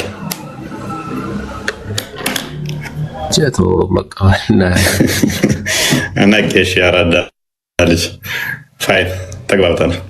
ኤኒዌይስ በደንብ አስተውሉ። ምን እንደሆነ ታውቃለህ? የሐዲሱን እንምጣበትና ከዛ ወደ ቁርአኑ እንመጣለን። ተጋጨ ምናምን የምትለው እሱ በኋላ እንመጣበታለን። አንደኛ ይሄ 72 ምናምን የተባለ የተከፈለው ማለት ነው። ክርስቲያኖቹም ቢሆኑ ክርስቲያን ማለት በዛን ዘመን ኦሪትን የያዙት በኢሳ ዘመን ማለት ነው። እነሱ ናቸው ጀነት የሚገቡት ከነቢያቸው ጋር ያ መጽሐፍ ተከትሎ ኢየሱስን ወይም ኢሳን የተከተሉት ሰዎች ከመቼ ድረስ የነበሩት እዛው በዘመኑ ሰዓት ኢሳ እስከነበረበት ሰዓት የነበሩ ክርስቲያኖች አዎ ቴንክ ዩ። ስለዚህ በሙሳ ጊዜ የነበሩት አይምን በኢሳ ጊዜ የነበሩ ክርስቲያኖች እንደነበሩ እነሱም ገነት ገቢ መሆናቸው ስለነገርከን እናመሰግናለን። እሱ ራሱ አንድ ፕሮግረስ ነው። እስልምና ሙስሊሞች ሳይሆኑ ኢሳን ተከታዮች ክርስቲያን ናቸው ብለህ ማመንህ፣ የኢየሱስ ተከታዮች በጊዜውም የነበሩት ክርስቲያን መሆናቸው ማመን እነሱ ናቸው። መጽሐፍ ባለቤት የሚባሉት እነሱ ናቸው። ያ እኛም እያልን ያለ ነው እሱ ነው። ስለዚህ የመጽሐፉ ባለቤቶች መጽሐፍ ያላቸው በመጽሐፉ የሚፈርዱ በመጽሐፉ የሚመሩ እነሱ ትክክለኞቹ አማኞች ሲሆኑ እስልምና በኋላ መጣና እኛም እኮ ሙስሊሞች በኋላ መጽሐፍ ተሰጥቶናል አለ። ከኋላ የመጣ አይን አወጣ እንደሚባለው እኛ የበላይ ነን ትላላችሁ። አስቸጋሪ ነው። ኤኒዌይስ እንግዲህ ይህ ክፍል ሶሪ ከሙሳ እንትን ክርስትናና እስልምና አይሚና ይሁዲ ቀድሞ እንደነበረ ሙሐመድ እጅግ በብዙ ሀዲሳት ላይም ተናግሮታል። በተለያየ ቦታ ላይም መጥቷል። ሀዲሱ በተለያየ ቦታ ላይ መጥቷል። ኢብን ገነት ሲገቡ እንኳን በቁርአን በቀሩት አያቶች ሌብላቸው ከፍ እያለ እንደሚሄድ ተናግሯል።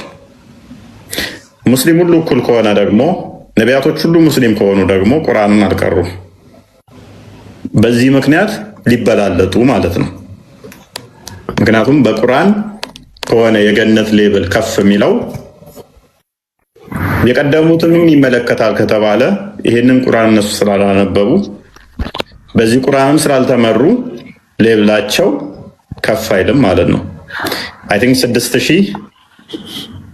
6637 ነው ምናምን አያለው። እንግዲህ ይህንን ያነበቡ ሁሉ የሁሉ የሸመደደ ከፍ እያለ ደረጃው ሌብሉ ከፍ እያለ ይሄዳል ማለት ነው። በእንትኑ መጠን ከፍ እያለ ይሄዳል። እና ሙሳ ጊዜ ይሄ ቁርአን የለም፣ አይመለከታቸውም። ከመቃብር ሲወጡ የሚያናገራቸው ይሄ ነው። አያውቁትም፣ አይመለከታቸውም። ማንን ነው የሚመለከተው ቁርአን ማለት ነው? ከሙሐመድ ጄኔሬሽን በኋላ የመጣን ብቻ ማለት ነው። ለዛ ሙሐመድ ስለገባው ነው የኔ ጄኔሬሽን አርብ ቀን ይነሳል፣ ሙስሊሙ ጄኔሬሽን አርብ ይነሳል። ቀድሞ መጽሐፍ የተሰጣቸው ግን አይሁዶችና ክርስቲያን ናቸው። ቅዳሜና እሁድ ይነሳሉ አለ። በፊት የተሰጣቸው መጽሐፍ በዚህ ቀን ይነሳሉ ሙስሊሞች አላለ። በፊት የተሰጣቸው መጽሐፍ ሙስሊሞቹ ወይም ሰኞ ይነሳሉ ወይም ማክሰኞ ይነሳሉ አላለ። መቼ ነው ይነሳሉ አለው?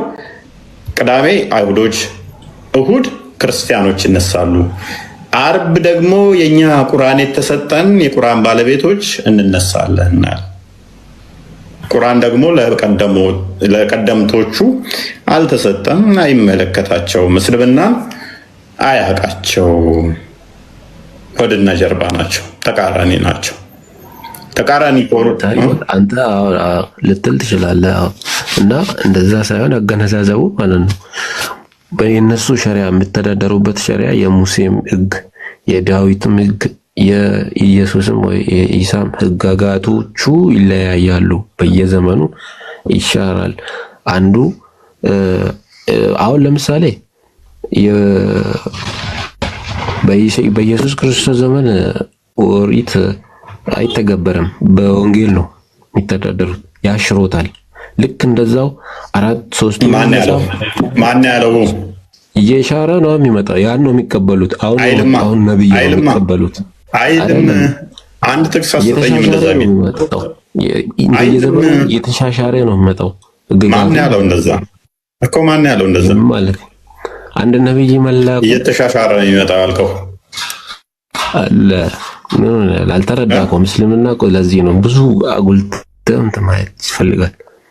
ኦኬ እየተሻረ ከመጣ ለምንድን ነው እሱ ነብይ ሱናን አቢ ዳውድ 44-49 ላይ በተውራት አምናለሁ ያለው? በተውራት ፍረዱ ያለው ለምንድን ነው?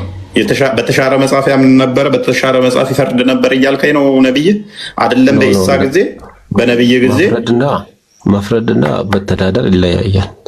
መፍረድና መተዳደር ልዩነቱ ምን ነበር? መፍረድና መተዳደር መተዳደር ማለት ሸሪዓ አድርገህ ህግጋት አድርገህ መተግበር፣ ግን ለፍርድ ደግሞ የምትጠቀማቸው በማትተዳደርበት መጽሐፍት ነው የሚፈርደው ማለት ነው መሐመድ።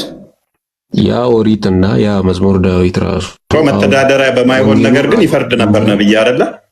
ለመተዳደሪያ በማይጠቅም መጽሐፍ ይፈርድ ነበር ነብይ። በአራቱም እናምንበታለን፣ በአራቱ መጽሐፍ ማለት ነው እስከነ ቁርአን። እኔ ታምንበታለህ አታምንበትም ጥያቄ አይደለም አህመድ። እኔ ታምንበታለህ አታምንበትም ጥያቄ ሳይሆን በማታምኑት መጽሐፍ እንድፈርዱ አዟል ነብይ። እንደገናም ደግሞ ይፈርድበት ነበር። አላህም ደግሞ ሱራ 5 ከ45 እስከ 47 በተውራትና በኢንጂል ሰዎች እንዲፈርዱ አዟል። መፍረድ ብቻ ሳይሆን ደግሞ ሱራ 5 66-68 ሰዎች እንዲያቆሙበት እንዲሰሩበት አዟል። መፍረድ ብቻ ሳይሆን እንዲሰሩበትም አዟል። አላህ አንሰራበትም እንፈርድበታለን እንጂ አልክ አይደለ? እንዲሰሩበት ደግሞ አዟል። ካልሰሩበት በምን ውስጥም ናችሁ ይላል። ስለዚህ አላህ ተሳስቷል ማለት ነው? ኖ እንደዛ አይደለም። የአላህ ቃላት ስለሆኑ አይጣሉም። ግን ቁርአን ነው አሁን ላይ የምንተዳደርበት ሙሉ በሙሉ ማለት ነው፣ ሸሪዓውን ህግጋቱን ማለት ነው። ስለዚህ የምንጠቀመው ነገር አለ። ሱራ 2:85 ላይ ምንም እንዳከፋፈል እንዳለያይ እንዳበታትን ይነግርሃል። ሱራ 15:91 ላይ ክፍልፍል ያደረጉትን ደግሞ ይወቅሳቸዋል። እናንተ ክፍልፍል ያደረጋችሁ ወየውላችሁ ይላል። ሱራ 4:136 ላይ ደግሞ በአንዱም ሳታዳላ በመጽሐፍቶች ሁሉ እንድታምን ያዝሃል። አንተ ማንም ለየውና የምከፍለው እንዴት ማለት ጥሩ ለምን ትለያለህ? እንዳለይ እያለ አላህ ለየውት እንዴ ነው መተዳደር እና እኮ አሁን የምንተዳደረው ሸሪዓ ህጋችን ማለት ነው ቁርአን ነው። በኦሪትም በመዝሙር ዳዊትም አንተዳደርም። ስለዚህ አንተዳደርም። ግን እንደዛ ከሆነ ወጡ ያላ ቃላቶች ስላሉ እዚህ ጋር የሚሰራም አለ። ግን እንደዛ አድርገን እንጠቀም እንደ ቁርአን ማለት ነው። ለማማት ተጠቀሙት። ነብይ ተጠቅሞታል እኮ። ይሄ በእኛ ዘመን ያለው ህግ ቁርአን ስለሆነ በቁርአን ነው እንጂ ነብይ አንተ ዘመን ነው አይደለም። እነሱ በኢሳ ዘመን የወረደላቸው እነሱ ነው ተጠቀሙት። ነብይ ማን ዘመን ነው? ከሳቸው በላይ ተላከ አለ እኮ። ነብይ እኮ ተጠቀመው እኮ የነብይን ሱና ትከተላለህ። እሳቸው ስለሆነ እሱ ተጠቅሞታል። አንድ ነብይ በመሃላቸው ቢኖር ያም ቁርአኑ ይሻር ነበር። ልክ እንደዛው ያላ ቃል ይሻራል ስለሆኑ ማለት ነው። እስከ ያላ ቃል ይሻራል። ቁርአን አልገባኝም። አርጉመንት ነው ያላ ቃል ይሻራል። ቃል ማለት መሻር ማለት እኮ ህጉን ነው። ኢሳ ነብይ ነው አይደለ? ኦኬ። በመሐመድ መካከል ነብይ ቢኖር ኖሮ ይሻር ነበር ብለሃል። ኢሳ ተመልሶ ይመጣል ብለሃል እኮ ገና ታምናለህ? ኢሳ ራሱ ሲመጣ እኮ በቁርአን ነው የሚተዳደረው። ኢሳ ተመልሶ ይመጣል። በመሐመድ መካከል ከመጣ ነብይ ይሻራል የመሐመድ ንግግር ብለሃል። ስለዚህ የመሐመድ አስተምሮ ቁርአኑ ይሻራል ማለት ነው። ሌላ መጽሐፍ ይዞ ማለት ነው። መጽሐፍ ይዞ አዲስ ነብይ ቢመጣ ይሻራል። ኢሳ ግን ወደ ሰማይ ስለወጣ እንደኛ እምነት ማለት ነው ተመልሶ ቁርአንን ራሱ ነው ይዞ የሚተዳደረው ይባላል በሐዲስ። አይ አሁን ምንም አርጉመንት ማዋጣ ነው ሲጀመር። ይኸውልህ አዳምጠኝ። በከፊሉ አምነ በከፊሉ መካድ እንደ እስልምና ያስወጣል። ከእስልምና ቁርአኑ አይደግፍም። እንዴት? ሱረቱ በቀራ ላይ አንዴ ክፈተው። ቆይ እሺ ላሳየሽ። የሆነውን አምነ የሆነውን አገናኘው ከመጽሐፍ ቅዱስና ከኦሪት ምናምን የሚባል ነገር በቁርአኑ ራሱ በከፊሉ አምነክ በከፊሉ እንትን የምትል ከሆነ ትክክል። አዎ ግን እዛ ጋር በኦሪት ላሳይ ነው። ኖ አይልም። በኦሪት ማመን አለብህ። ማመን ማለት እኮ እናምናለን መውረዱ። ምን ብለህ ነው የምታምነው? ታዲያ ምን ብለህ ነው የምታምነው? መውረዱን እናምናለን። ያለ ቃል መሆኑን ማሰራበትን ነው መውረዱ የምታምነው? ለምን መተዳደሪያችን አይደለም ቁርአን ነው ላይ ነብዩ ያወረዱት ማለት ነው። ኦኬ ቁርአኑ መጽሐፍ ቅዱስን ወይንም ደግሞ ዘቡርን ተውራትን ኮንፊርም አድርጎ ነው የሚመጣው ወይንስ ተቃርኖ ነው የሚመጣው? አልተቃረነም። የህጉም ማለት ካልተቃረነ ተመሳሳይ እሱን አጽድቆ የሚመጣ ከሆነ ትሰራዋለህ ማለት ነው። ይሄንን እኔ ሳለው የምለው በአዳምጠኛ አሳዲ ነው የሚለው ተፍሲር አሳዲ ምን ይላል መሰለህ? ቁርአን የመጣው እነኛን ሊቃረን ሳይሆን እነኛን ሊያጸድቅ ወይንም ደግሞ ከእነኛ ጋር ሊስማማ ነው ይላል። ስለዚህ ቁርአንን ተቀበልክ ማለት እነኛን ተቀበልክ ነው። እነኛን ተቀበልክ ማለትም ቁርአንን ተቀበልክ ነው። አንዱን ተቀብለህ አንዱን አልቀበልም ማልክ ማለት መልሰህ የተቀበልከውን መቃወም ነው ይላል። ስለዚህ መቀበል ማለት እንደዛ ከሆነ ኦኬ አዳምጠኛ እንደዛ ከሆነ እየተቀበልከው ነው። አልተቀበልኩትማ በህጉ አልተዳደርበትም በህጉ ማለት ነው። አሁን ለምሳሌ የኦሪትን ህግ ለአይሁዳኖች የወረደውን አሁን ላይ አይሰራም። እንደዛው ለምሳሌ ምን የሚለው ህግ በቃ እዛ ኦሪት ውስጥ ያለው ህግጋቶቹ አሁን ላይ አንሰራበትም እኛ በነቢዩ መሐመድ። ኦኬ እሺ፣ እንደዛ ከሆነ ካለ ለምን አይሁዶች እንዲሰሩበት ለምን አዘዘ? አላህ ሱራ 5:46 ላይ ለምን አዘዘ? እነሱ ስለያዙት የመጽሐፍ ባለቤት ስለተባሉ እሱን ይዞት እንትን ስላሉ ማለት ነው። እነሱ ቢፈርዱበት ራሱ ችግር የለውም ለማለት ነው። ኦኬ፣ ስለዚህ አላህ ሁለት አይነት ፍርድ አለው ማለት ነው። ቴንክ ዩ። እስልምናን አልተቀበሉም ሲጀመርም አይሁዳኖች፣ ይሄን ታውቃለህ? ኦኬ፣ ካልተቀበሉ ታዲያ በሱ ፍረዱ ለምን ብሎ ነው የሚያዛቸው? በሱ ስሩ ለምን ይላቸዋል ታዲያ አላህ?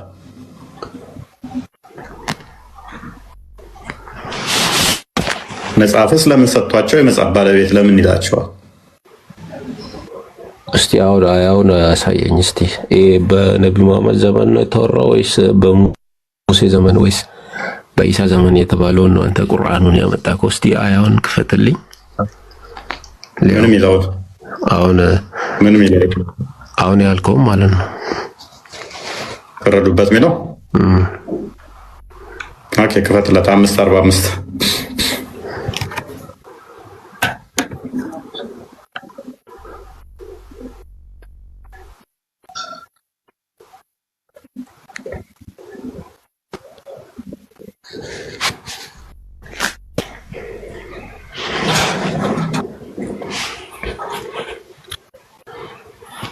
ያው ቀጥል እስቲ አረብኛው ወደታች እንትን አድርግልኝ አንዴ።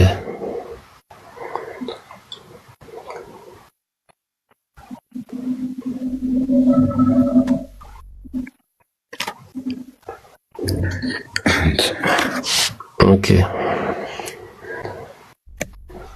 ያው መጽሐፍ ቅዱስ ውስጥ የለም። መልካም። ስለዚህ ቅድም ባልኩ መሰረት ፋይል።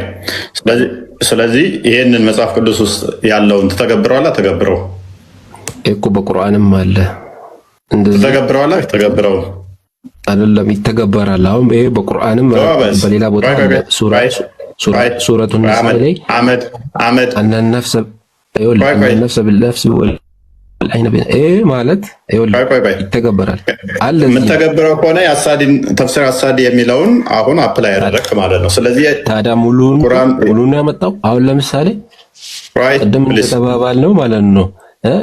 ሊቃወም አንድ አዳምጠኛ አዳምጠኝ ሙሉ አይደለም። አሁን ለምሳሌ ከዛ ማምጥቷል ማለት ነው። እሱ ላይ ተስማምቷል። እዚህም ይሰራል። ትሰራበታለህ አትሰራበትም? ይሄንን ክፍል ትሰራበታለህ አትሰራበትም? ይሰራበታል። ስለዚህ መርጥ ሁሉም አይደለም። ቅድም ምን ብለሃል? ግን ዘግተህ ፕሊስ ምላሴ ለቆንክ እያስወራኝ አይደለም። ቅድም ምንድን ነበር ያልከን መሰለህ? አይሰራበትም። ስለዚህ አሁን ደግሞ አብዴት አደረክና የተወሰነውን እንሰራበታለን የማይሰራበታል እያልክ ነው። አሁን ደግሞ እየከፈልክ ይሄ ህግ እኛ ጋርም ይሰራል። አሁንም ማለት ነው አብዴት ማለት ነው አይደለም። ቅድም ተባብለናል እኮ አንዱ ሊያጠነክር እንጂ ሊቃወም አይደለም። የሚወስደውም አለ። አሁን ለምሳሌ በሙሴ ዘመን ህግጋቶች የተፈቀደላቸው ብሉ የሚባል ነገር አለ። እኛ ጋር አሁን አይሰራም። ቁርአኑ ሌላ ነው የሚለው። ግን ከዛ ጋር ደግሞ የሰው ልጅ እንደዚህ ሲበዳደል ይሄ ጀዛ ማለት አልጀዛ። ስለዚህ ይሄ ህግጋት ስለዚህ የኛው እሺ ኦኬ መልካም እሺ። ይሄ የተሰጣቸው ለአይሁዶቹ ነው አይደለ? ለአይሁዶቹ ቁርአን ራሱ ማለት ነው ግማሽ ፓርቱ ማለት ነው አህካም ነው፣ ግማሽ ፓርቱ አእምሮ ነው ወይ ደግሞ ትእዛዝ ነው፣ ግማሽ ፓርቱ ስትሪ ነው። ገብቶ ካለ ስለዚህ ይሄን መልካም እሺ። አሁን እንስማማ እሺ። በዚህ የሚመሩት አይሁዶቹ ነበሩ አይደለ? በፊት መጽሐፍ ቅዱስ ውስጥ እንትን ያጠፋ እንደዚህ ይባል ነገር አለ። ብዙም እንትን ውስጥ አይሁዶቹ ከተመሩበት በሚመሩበት ሰዓት ላይ እውቀቱ በመጣ ሰዓት በዚህ ልዩነት ነበራቸው አልነበራቸው? ማለት ወደ ቅድሞ አርጉመንት ተመለስኩ። ልዩነት ነበራቸው አልነበራቸው? ተመለስክ ወደ ሐዲሱ። እሱ ደግሞ ወደ ሌላ መንገድ ነው የሚወስደን። እሱ ስለ ሐዲሱ ላይ ቁርአኑ ላይ ነኝ እዛ ላይ አይደለም። እዚህ ጋር አገናኘው። እዚህ ጋር ሐዲሱ ላይ 93 ላይ ነኝ። ሐዲሱ ላይ አይደለም አህመድ ሐዲሱ ሱራ 93 ላይ ነኝ ፕሊዝ። አይደለም ጀምሮ ራሱ ሐዲሱ ምን እንዳልክ ታውቃለህ? እኔ ኧረ ተው በእናትህ አዳምጠኝ። እኔ ሐዲሱ ላይ አይደለም ገና ቅድም ነገርኩ። ስለ ሐዲሱ ጥያቄም አይደለም ቁርአኑ ላይ ነኝ ያለሁት። ሱራ 93 ላይ ክፈተው ቃል እኔ ያልጠቀስኩትን ለምን ትጠቅሳለህ አንተ? ሐዲሱን ደጋግሜ ብያለሁ። የኔ ፖይንት አይደለም እሱ ብያለሁ። ቅድም ቢኒ እንኳን አመጣ ፖይንት ስላልሆነ በቃ እኔ በሱ ይዤን የገባሁት ቅርታ ብዙም እንትን ስላለ እኮ ወደዚህኛው የመጣ ነው። በዚህኛው አርጉመንት ነው። እቺኛው አንበባታው ጀነት ነው ክርስቲያኑ። እቺኛው አንበባ ቅድሚያ ቅርታ እኔ እሱ ላይ መስሎኝ ነው።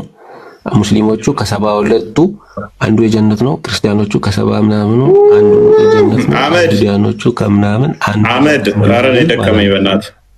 ኧረ እኔ አዲሱ ላይ አይደለሁም። ቅድምም ስንት ያስረዳው እቺኛዋን ሽፍት ለማድረግ ሐዲሱ ትለኛለህ። ሃይ ተው እንጂ ተው እንዴት ይሆናል?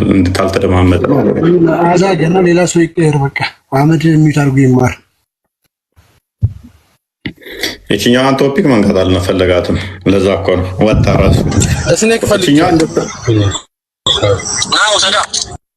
እችኛዋን ቶፒክ ከነ መንካት አልፈለጋትም አህመድ እና ዝም ብሎ ዝጋት ውስጥ እዛ ውስጥ ከተተን ኤኔስ ቪኒ ሰላም ብለናል። ሰላም ብያለሁ። ድምጼ ይሰማል? እፎይ ይሰማል። ስለ ቦታ አስደንቆሽ አሪፍ ርዕስ ነው። አንድ ሀሳብ ትንሽ አንድ ደቂቃ ልስጥ፣ ምናልባት በዛው ተያይዘው የሚመልሱ ከሆነ ማለት ነው። ምክንያቱም አይሁዳውያንም ክርስቲያኖችም አላህ ባወረደው ሕግ ይፍረዱ ተብለዋል፣ በእነሱ በመጽሐፎቻቸው ማለት ነው። እነሱም በመጽሐፎቻቸው የሚፈርዱ ከሆነ በመጽሐፎቻቸው ነው ወይ የሚዳኙት የሚለውን እንድትጠይቅልኝ ነው። ከዛ ውጭ ደግሞ አንተም ጠቆም አድርገዋል፣ ከዚህ በፊት ሳስበው የነበር ሀሳብ ስለሆነ ስንት ሕግ ነው ያለው አምላክ ለተለያዩ ማህበረሰቦች ለተለያዩ እምነት ተከታዮች የተለያየ ሕግ ነው ወይ የሚሰጠው? ለምሳሌ በክርስትና ሰውን አትግደል ነው አይደል? ክፉ አታደርግ ማቴዎስ 5 ላይ ያለው ክፉን በክፉ አትመልስ ይላል። በእስልምና ደግሞ ግደል ይላል። ስለዚህ ስንት አይነት ሕግ ነው ያለው? እነሱም በመጽሐፋቸው ይፍረዱ ከተባለ በዛ ይመሩበት ከተባለ አይሁድም የራሳቸው ስርዓትና ሕግ ካላቸው ሙስሊሞችም ካላቸው በየትኛው ሕግ ነው የሚዳኙት? እነዚህ ሶስቱም አካላት እንደገና የሚጋጭ ሀሳብ እርስ በርሱ አንድ ቦታ አንዱ እምነት ላይ ግደል ይላል፣ አንድ ቦታ ላይ ደግሞ አትግደል ይላል። አይጋጭም ወይ? ይሄን እንድትጠይቅልኝ ነው። ወይ በዚህ ሀሳብ ላይ ከርዕሱ ስለማይወጣ በዚህ ላይ ብትወያዩ ትችላላችሁ።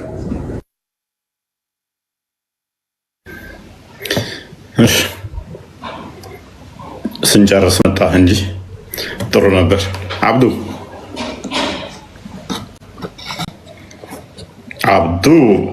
አብዱን ተቀበሉት እስኪ።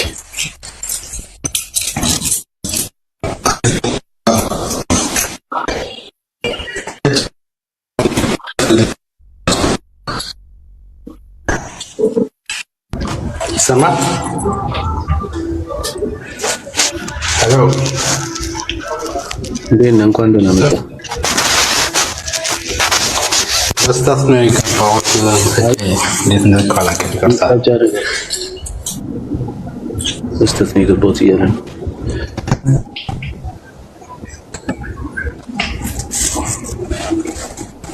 አብዱል ድምጽ ያለ ነው። በሄድፎን ስለምን ቀጥሉ። ሀሳብ ስጡበት የምትሉት ካለ እዚህ ላይ የተነሳው አርጉመንት ላይ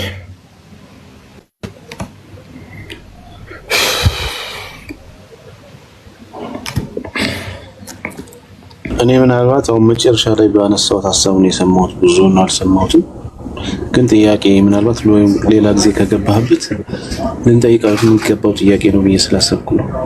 ምክንያቱም ሪጀክት አላረገም ጭራሽ አንድም ቦታ ላይ ቁርአን ሪጀክት አላረገም የቀደሙትን መጽሐፍት። እንዲሁም በዛ መጽሐፍ የማይሰራ እነሱ አመፀኞች ናቸው ይላል። ስለዚህ በዛ መጽሐፍ ይስሩበት ይላል። ስለዚህ ለአይሁድም ለክርስቲያንም መጽሐፍ ሰጥቷቸዋል የሚዳኙበት የሚሰሩበት። ስለዚህ በሱ ነው የሚዳኙት ወይስ በምንድን ነው የሚዳኙት የሚለው ወሳኝ የሆነ ጥያቄ ነው። አንደኛ መጀመሪያ እሱ ነው። ሲቀጥል በተለያየ መጽሐፍ ውስጥ የተገጫጨ ሀሳብ ካስተላለፈ አምላካቸው እንግዲህ አምላክ ነኝ ይላል የቀደሙትን መጽሐፍ የኔ ናቸው ብሎ ክሌም ስለሚያደርግ በነዛ መጽሐፍ ውስጥ ደግሞ የተለያየ ሕግ ነው ያለው። አሁን ደግሞ ሙስሊሞች ጋር ያለው ሕግ ደግሞ የተለየ ነው። እንዴት ነው የተለያየ ሕግ የሚሰጠው አምላክ? አንድ ቦታ ግደል፣ አንድ ቦታ አትግደል፣ አንድ ቦታ እንትን ለሚል እጅና እግር ቆራርጥ፣ አንድ ቦታ ደግሞ ጸልይ፣ ክፉን በክፉ አትመልስ። እንዴት ሊል ይችላል? ራሳቸው ክሌም አድርገው ስለወሰዱ መጽሐፍቱን ማለት ነው። ስለዚህ ለነዚህ መልስ እንፈልጋለን።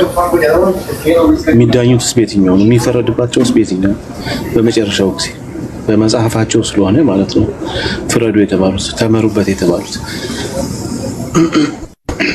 ይሄ ሌላ እስላሚክ ዲሌማ የሚባለው ነገር አይዘው እና እዚህ ጋር ሙቭ የሚባል ልጅ አለ መሰለኝ። አይ ቲንክ የሚመልስ ከሆነ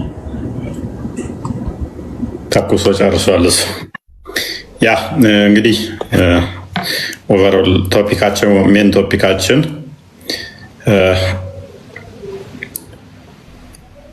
አይሁዶች ወይም እስራኤሎች መቼ ነው የተከፋፈሉት የሚል ነበረ።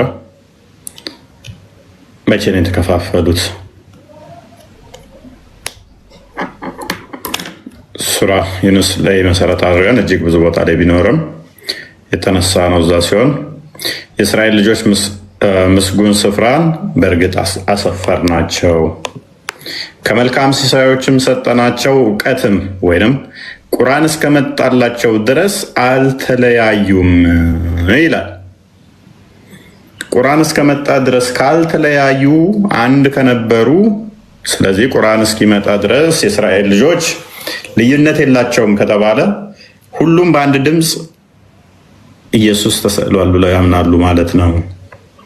ኢየሱስ ተሰቅሏል ብለው የሚያምኑ ከሆነ ደግሞ ቁርአን መጣና አልተሰቀለም ብሎ ልዩነት ፈጠረ ማለት ነው።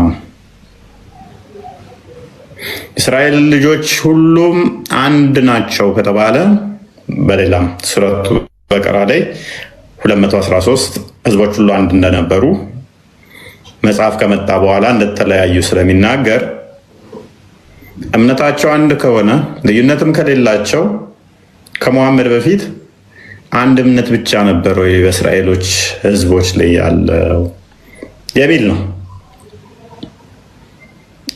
ስለዚህ እውቀቱ መምጣቱ መጽሐፉ መምጣቱ ሊለያያቸው ከሆነ ምንድን ነው የጠቀማቸው?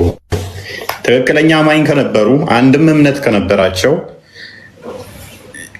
የቁርአን መምጣት ጥቅሙ ምንድን ነው? ልዩነት ለማምጣት ከሆነ እውነትን ወደ ሐሰት የሚመራ ከሆነ ምንድነው ጥቅሙ የሚል ነው። እነኚህ የእስራኤል ሰዎች ወይንም ደግሞ ህዝቦች፣ በሌላ ቦታ ደግሞ መሐመድ ተውራትና ኢንጂል ተሰጥቷቸዋል። በቀናትም ደግሞ ቅዳሜና እሁድ የነሱ እንደሆኑ ተናግሯል። በዚህ ደግሞ ስንመለከተው የመጽሐፉ ሰዎች የሚባሉት አይሁድና ክርስቲያን ከሆኑ የመጽሐፍ ባለቤት ከሆኑ መጽሐፍ ባለቤት ከሆኑ ደግሞ አማኝ ናቸው ማለት ነው። አላህ ለማያምኑ እንዲሁ መጽሐፍ ሰጥቶ የመጽሐፍ ባለቤት ሊል ስለማይችል እንደ እስልምና አስተምሮ ሙስሊሞች አስቀድሞ የመጽሐፍ ባለቤት ተብለው አንድም ቦታ በሐዲስም በቁርአንም በተፍሲርም አልተጠሩ።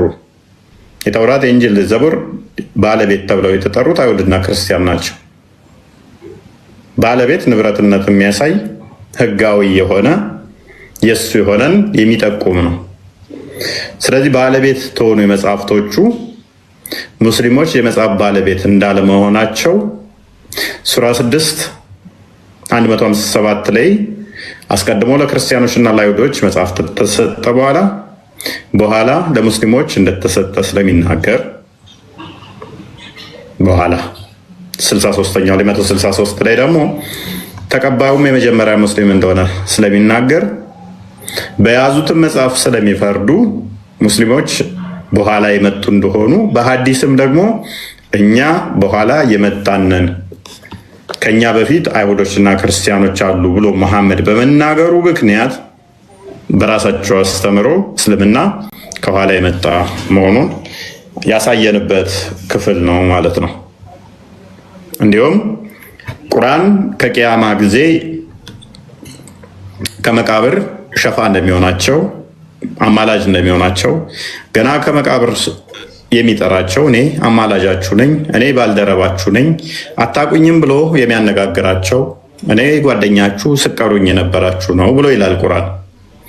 ከሙሐመድ በፊት የሞቱ ሰዎች ደግሞ የቁርአንን አስተምሮ ተረት ተረቱን ከናያውቁትም እና እነሱን ይሄ አይመለከታቸውም። ተውራትና ዘቡር ኢንጂል የሚባሉ መጽሐፍቶች መጥተው ያማልዳሉ፣ ለባልደረባቸውም ከመቃብር ላይ ያወሩታል የሚል ሽታውም የለም። እንዲሁም ደግሞ ገነት የሚገቡ ሰዎች እያንዳንዱ ደረጃቸው በቀሩት ወይም ደግሞ በሐፈዙት የቁርአን አያ መጠን ደረጃቸው ከፍ ይላል የሚል አስተምሯል። ወደ 6637 አይ ቲንክ እንደዛ አካባቢ የቁርአን አያቶች አሉ። እነኝን የሸመደደ እንግዲህ ሃይ ሌቭል ላይ ይደርሳል። ከዛ በፊት የነበሩ ደግሞ ቁርአንን ስላላፈዙ ብቻ የት ነው የሚገቡት? ወይስ ተውራትና ዘቡር ኢንጂልንም አፍዘዋል? አይ ታፍዘዋል ካሉ ደግሞ እናመጣባቸዋል። አይ ቁርአን ብቻ ነው የታፈዘው የሚለውን አስተምሮ ያፈርስባቸዋል። ሙስሊሞች ዘመን ፈክራቸው ቁርአንን አፍዘናል፣ ቁርአን የሚታፈዝ ሌላው አይደለም ምናምን የሚለውን ያፈርስባቸዋል ማለት ነው። እነኛ ካላፈዙ እነኚህ በማፈዛቸው ምክንያት በእያንዳንዱ አያ ደረጃቸው ከፍ የሚል ከሆነ እነኛዎቹስ እንዴት ነው የሚዳኙት የሚል እና መሰል ነገሮችን ተመልክተናል። እዚህ ላይ የሚጨምሩት ካለ የሞሉት ካለ ሞላ አርጓትና እንጨርስ።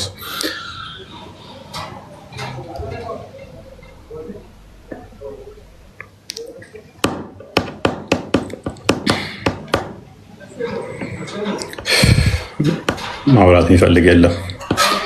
ካሊድ የሉም እንደ ልጆቹ የነበሩት ባይዘዌ ብዙ ይሄን ሁሉ ርዕስ ነው ዛሬ የገባችሁት። በጣም ብዙ ቶፒክ ነው ከተለመደው ውጭ አልተለየት ማለት ነው። በጣም ብዙ ቶፒክ ነው የተነሳው ዛሬ። አንድ ቶፒክ ነው በብዛት የሚነሳውና እኔ ቅድም አህሉል ኪታቦችን እንዴት እንደምንረዳው ተናግሬ ነበረ። አሁን ደግሞ ወደ ጥያቄ ልግባ። ጠይቅ። የኔ ጥያቄ ጴጥሮስ ላይ ያለው ነው። ጴጥሮስ ሁለተኛው ጴጥሮስ ምዕራፍ 2 ቁጥር 4 ላይ ያለው ነው። ሁለተኛ ጴጥሮስ ምዕራፍ 2 ቁጥር 4 እና ኤፌሶን 4:9 እሺ ኢየሱስ ክርስቶስ ገሃነም ሄደዋል ወይኒ ገሃነም ወይም ደግሞ ወይኒ ሄደዋል። ኦኬ ቃል ፈቷ እንዴ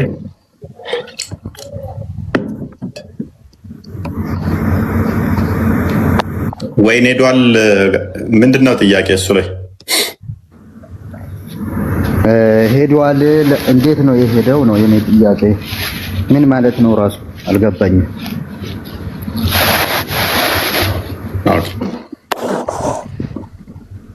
ሁለተኛ ጴጥሮስ እና ምዕራፍ 2 ሁለተኛ ጴጥሮስ አይ ቲንክ ምዕራፍ 2 መሰለኝ አለው አይደለ? 2:4 2:4 2:4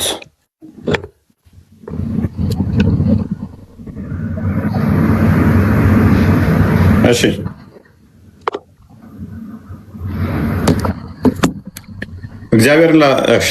እግዚአብሔር ኃጢአትን ላላደረጉ መላእክት ሳይራራላቸው ወደ ገሃነም ጥሎ በጨለማ ጉድጓድ ለፍርድ ሊጠብቁ አሳልፎ ከሰጣቸው ኢየሱስ ሄዷል የሚለው ጋር አይደል ነው።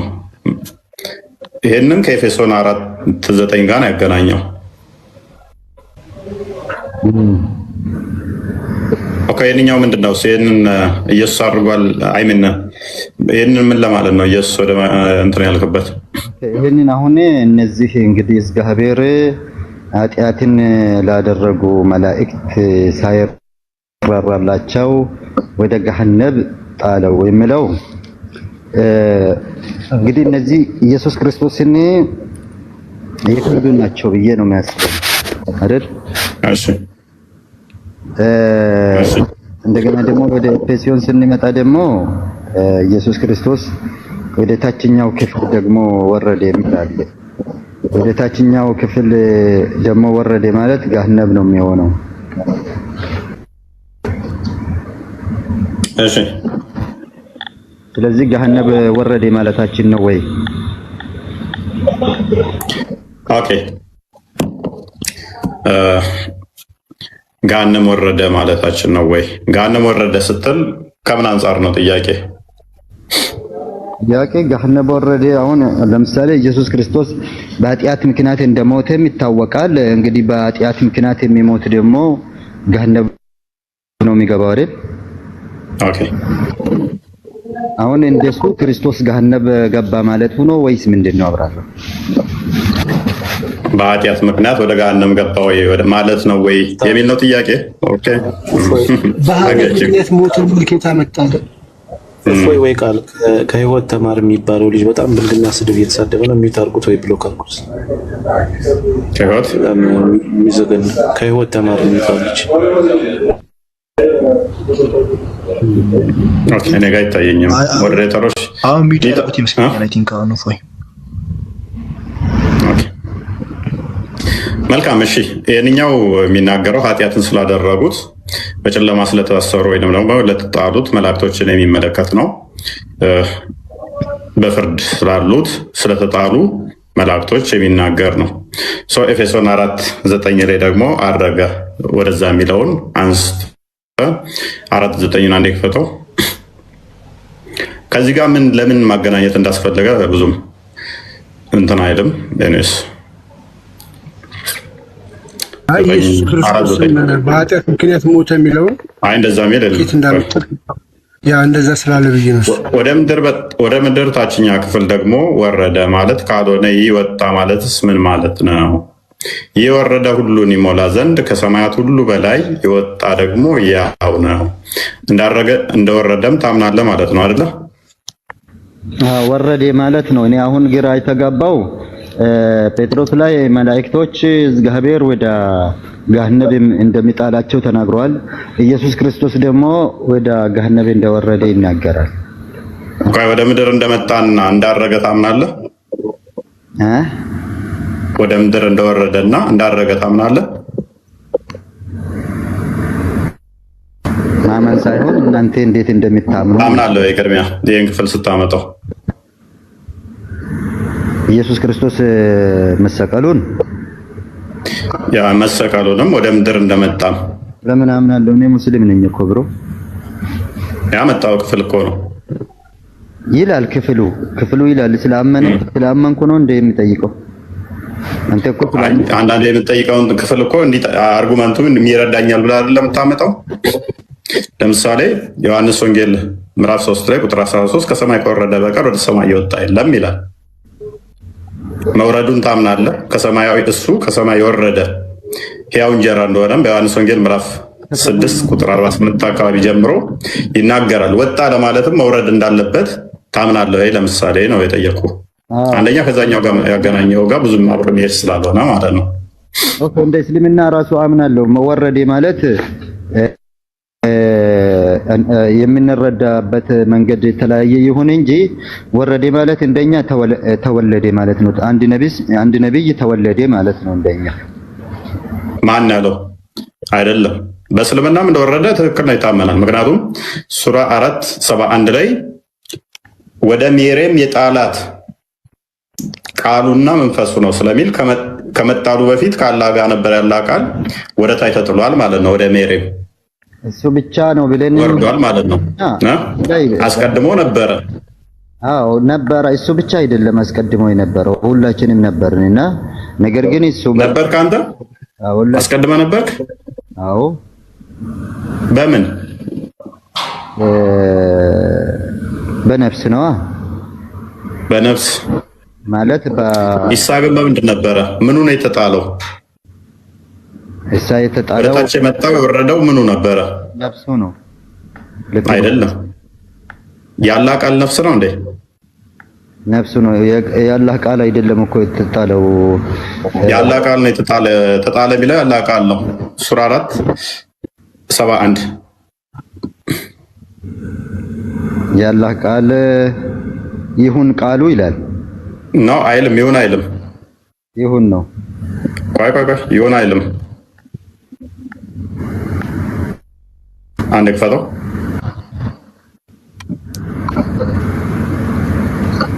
ወደዛኛው እንመለሳለን። አክቹአሊ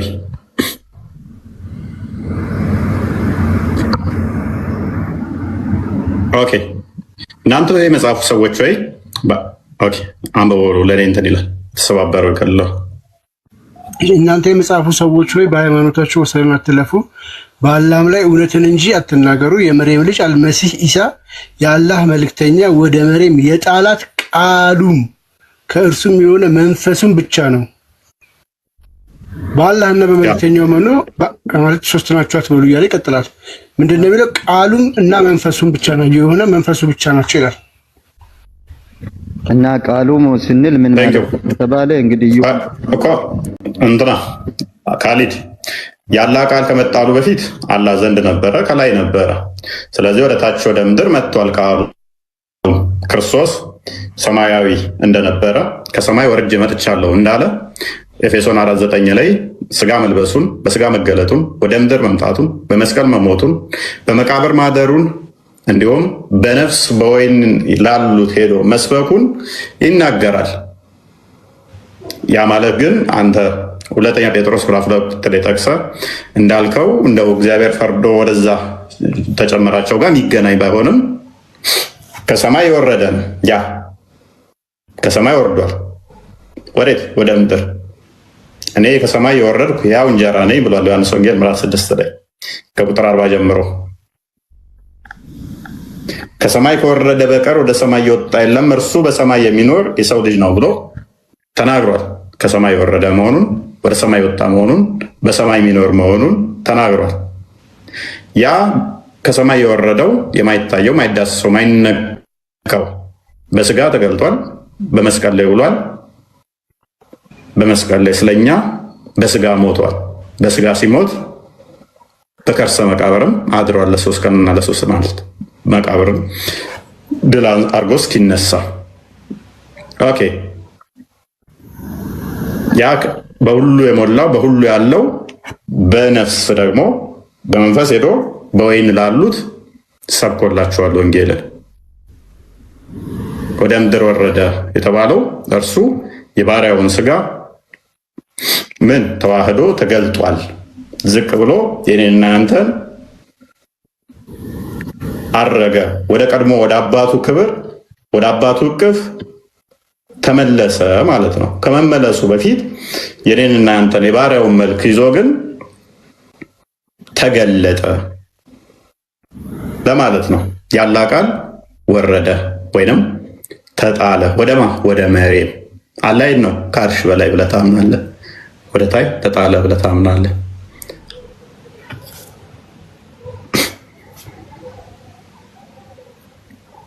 ጥያቄ አለ እዚህ ላይ? አዎ የኔ ጥያቄ ምንድነው? ያው ጴጥሮስና ኤፌሶን ላይ ያለው በደንብ እንድታብራራልኝ ነው። ስለ መጣሉማ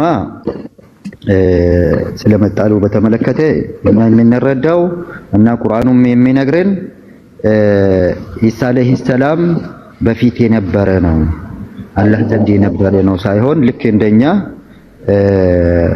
ነበረ ስንል ልክ እንደኛ እኛም ሰዎች ነበር። በአደም ከአደም ነው የተወለድነው። አላህ በቃሉ እኛን ሊፈጥረን እንዳሰበ እናውቃለን። እና ልክ እንደኛ ነው የተወለደ። መወለዱን የሚያሳይ ነው። ያኔ አይደለም ማይገናኝ ነገር ለምን ከአንተ ጋር አንድ አይገናኝም። ይሳ አንተ ያላ ቃል አይደለህም፣ ያላ መንፈስም አይደለህም። ከነቢያትም ያላ ቃልና መንፈስ ተብሎ የሚጠራው ይሳ ብቻ ነው። የኤፌሶንን አስረዳው እኮ ወደ ምድር ወረደ የሚለው አንዴ ክፈተው እስቲ ቃል ክፍሉን ኤፌሶንና ቆይ ወደ ገሃነም ነው። ቆይ አዳምጣ። ኤፌሶን 4 ላይ የጠቀስከውና እዛኛው ጋር የጠቀስከው ነው የሚገናኝ። እኔ ፖይንቱ አልገባኝም ለምን ለማገናኘት እንደሞከርክ። ወደ ምድር ታችኛው ክፍል ደግሞ ወረደ ማለት ካልሆነ ይህ ወጣ ማለትስ ምን ማለት ነው? ይህ የወረደው ሁሉን ይሞላ ዘንድ ከሰማያት ሁሉ በላይ የወጣው ደግሞ ያው ነው ይላል። ይሄ ከሰማይ የወረደው ወደ ምድር ወደ ሰማይ እንደወጣ የሚናገር ነው። ወደ ታችኛው ክፍል ፕሊስ አንድ አዳምጣ፣ ፕሊስ አዳምጣ። ይሄ ምንድን ነው? ስለምንድን ነው እያወራ ያለው? ወደ ምድር ታችኛ ክፍል ደግሞ ወረደ ማለት ካልሆነ ይህ ወጣ ማለት ምን ማለት ነው? ጥያቄ ነው። ይህ የወረደው ሁሉን ይሞላ ዘንድ ከሰማያት ሁሉ በላይ የወጣ ደግሞ ያው ነው አለ። ያው ነው እያለ ስለማን ነው እያወራ ያለው? ስለ ክርስቶስ። እርሱ ነው እያለን ነው። የወረደው በሰማይ ይሞላ ዘንድ የወጣው ያው ነው። ስለዚህ ይህን ምን እየነገረን ነው? ወረደ ወደ ምድር ወደ ታችኛው ክፍል ሲል ምን እያለ ነው? ዮሐንስ ወንጌል ምዕራፍ 3 ቁጥር 13 ላይ ቅድም እንዳልኩ ከሰማይ ከወረደ በቀር ወደ ሰማይ የወጣ የለም፣ እርሱም በሰማይ የሚኖር የሰው ልጅ ነው ብሎ ተናግሮታል። እሱን አንድም እየፈሰረው ነው እያብራራው ነው ጳውሎስ ማለት ነው። በምድር እየኖረ በሰማይ የሚኖር የሰው ልጅ አለው። በምድር እየኖረ ጳውሎስ ደግሞ በሰማይ ይሞላ ዘንድ አለ። በሁሉ ይሞላ ዘንድ በሁሉ ያለ መሆኑን ነገረ። ክርስቶስ አስቀድሞ ስለተናገረ ያ የወረደ እንደሆነ ደግሞ ጳውሎስ ነገረን። አስቀድሞ ዮሐንስ ራሱ በዮሐንስ በጻፈልን ላይ ደግሞ ኢየሱስ ምን ብሏል? ከሰማይ የወረደ ሕያው እንጀራ እኔ ነኝ ብሎ ራሱ ከሰማይ የወረደ እንደሆነ ነግሮናል። ታዲያ ፍቅሩን፣ ትሕትናውን፣ ዝቅ ማለቱን አንድም የሚያሳይ ነው ይሄ በስጋ መገለጡን ኤፌሶን ምዕራፍ 2 ላይ ከቁጥር 5 ጀምሮ ክርስቶስ በእግዚአብሔር መልክ ሲኖር ሳለ ከእግዚአብሔር ጋር መተካከል መቀማት እንደሚገባው አልቆጠረው። ይኸውም የባሪያውን መልክ ይዞ በምስሉም እንደ ሰው ተገኝቶ እስከ መስቀል ሞት ድረስ የታዘዘ ሆነ ይላል። ስለዚህ እስከ መስቀል ሞት ድረስ የታዘዘ መሆኑን በስጋ መገለጡን በአብ እቅፍ ያለው በአብ እቅፍ የነበረው እርሱ የባሪያን መልክ ይዞ በስጋ መገለጡን እንዲሁም ደግሞ በመስቀል ላይ ውሎ በስጋ ሞቶ በመቃብር ማደሩን መቀበሩን አፈር ውስጥ መግባቱን መሬት ውስጥ መግባቱን መቀበሩን የሚያሳይ ነው። ደግሞም በነፍስ ሄዶ ደግሞ እዛኛው ጋር የጠቀስከው ጋር ከሆነ ደግሞ እሱ ሌላ ነው። ከክርስቶስ ጋር ከዚህኛው ጥቅስ ጋር እንዳገናኘው ባይገባኝም በወይን ላሉት በመንፈስ ሄዶ ሰብኮላቸዋል። ስለዚህ የኛው ክፍል ግን ክርስቶስ በስጋ መገለጡን ዝቅ ማለቱን የሚያበስር የሚያስተምር ነው። መጨመሩለታለሁ።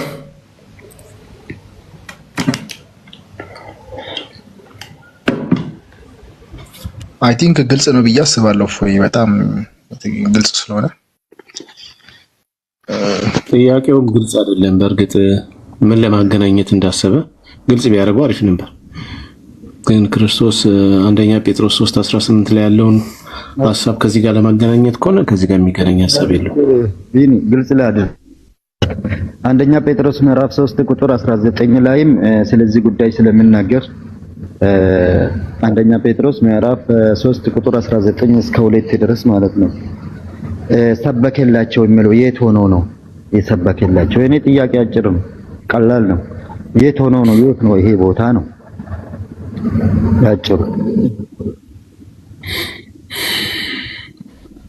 ያ እሱ ከሆነ አንደኛ ጴጥሮስ ምዕራፍ 3 ላይ ያለው ማይገናኝ ምዕራፍ ነው። ቅድም ያገናኘው እሺ፣ ያ ማይገናኝ ነው። ይሄ ራሱ መጽሐፉ ግልጽ ያደርጋል። በወይኒ ላሉት ደግሞ ሄዶ ሰበከላቸው። ወይኒ ማለት ሲኦል ማለት ነው። እዛ ያሉት የታሰሩ ነፍሳት ነበሩ፣ ክርስቶስን ተስፋ ያደርጉ የነበሩ ማለት ነው። የክርስቶስ ሞት ሕይወት የሚሆናቸው ሁሉም በዛ በሲኦል ውስጥ ያሉ ክርስቶስን ተስፋ ያደርጉ የነበሩን የምስራች ወንጌል ሰበከላቸው። ድህነታቸው ዛሬ የተፈጸመ ነው። ስለዚህ ከሲኦልም በረብሮ ባዶ አደረጋት ነው የሚል አስተምሯል። ይሄ አንደኛ ጴጥሮስ 3:18 ጀምሮ ያለው ክፍል ከዛ ጋር የሚፈታ ነው። በሲኦል ስላለ ወይም ሲኦል ገብቶ ክርስቶስ እንትን ስላደረገ ሌላ ጥያቄ ካለ መጠየቅ ትችላለህ። ክርስቶስ መንፈስ ስለሆነ በሁሉ የሞላ ነው። እኛ እግዚአብሔር የሌለበት ቦታ አለ ብለን አናስብም። ሁሉ ቦታ ላይ የሞላ ነው። በሰማይም በምድርም በሁሉ ቦታ ያለ ነው። ባለበት ቦታ ግን ያ የተነገረው ነገር ምንድነው? በእግዚአብሔር ላይ ኢፌክት የሚያመጣ አይደለም። ለምሳሌ እግዚአብሔር በሲኦል ውስጥ አለ ቢባልም በዛ የሞላ ነው ቢባል የሲኦል እሳት ያቃጥሏል አይባልም። እግዚአብሔር በዓለም የሞላ ነው ቢባል የዓለም ኃጢአትና ቆሻሻ ነገር አያቆሽሽም። ስለዚህ በሲኦል ላሉ ተስፋ ለሚያደርጉት ለነሱ ወንጌልን ሰበከላቸው ነው። ይሄ ግልጽ የሆነ አስተምሮታችን ነው። ምንድነው ታዲያ ጥያቄ እዚህ ጋር? መጽሐፉ ራሱ ግልጽ ስለሆነ የኔ ጥያቄ ኢየሱስ ክርስቶስ በኃጢአት ምክንያት ሞቷል ስለሚባል እንደገና ደግሞ እግዚአብሔርም የካዱትን እነዚያ መላእክቶችን ሳይራራላቸው ወደ ገሃነም ይወረውራል ስለተባለ ልክ እንደነሱ ነው የገባው ወይስ አይደለም የሚለው ነበር። በቃ ስለመለሳችሁልኝ ኦኬ። አይ እሱ ራሱ እግዚአብሔር ነው። ለምሳሌ አንተ ስታስብ ክርስቶስን ልክ ዝም ብሎ እንደ ፍጡር ብቻ ለምሳሌ ኃጢአት እንደሰሩ መላእክት ባይዘው ክርስቶስ ኢየሱስ ኃጢአት አልተገኘበትም። መላእክት በገሃነም የተወረወሩት የእግዚአብሔርን ስልጣን እግዚአብሔርነትን ስላሹ ነው። ንስሐም ስላልገቡ እግዚአብሔር በእሳት ውስጥ እንዲታሰሩ እንዲቀጡ አድርጓቸዋል። ክርስቶስ በየትኛው ኃጢአት ነው እንደዛ? እንደው አንተ በምትለው እንኳን በየትኛው ኃጢአቱ? የጸለየው እንኳን ስለኛ ነው። የሞተው እንኳን ስለኛ ሞት ነው እንጂ የሞተው እኮ ሞት የሚገባ ሆኖ አይደለም።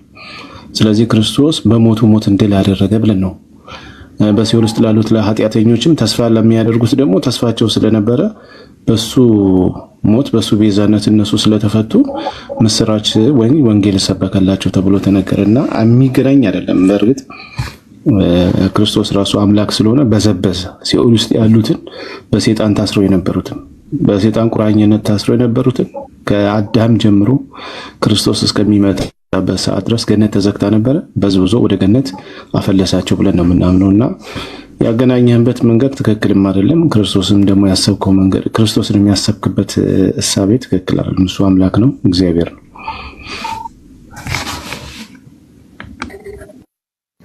ኦኬ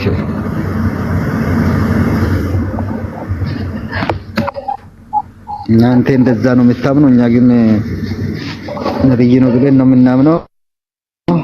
ስለመለሳችሁልኝ አመሰግናለሁ። ሌላ ጥያቄ?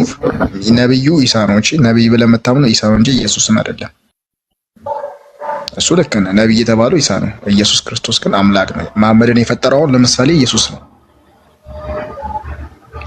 ኢሳን ነው ነብይ ብለን የምታምነው። ነብዩ መሐመድን ኢየሱስ ፈጠረ የሚል ማስረጃ ሳይኖር ያ መሐመድ አላህን ፈጠረው እኛ ከዛም ክርስቶስ ደግሞ መሐመድን ፈጠረ ብለን የምናምነው። ፈጣሪውን ክዶ ነው በራሱ በፈጠረው ፍጡር ፈጣሪው አድርጎ ለዛ አካል የተገዛው እንጂ በፊትም ፈጣሪው ክርስቶስ ነበር። እሱም ክዶ ክርስቶስ የራሱን ሐሳብ ቀይሮ የራሱን ፍጡር ፈጥሮ ነው እሱን የተከተለው።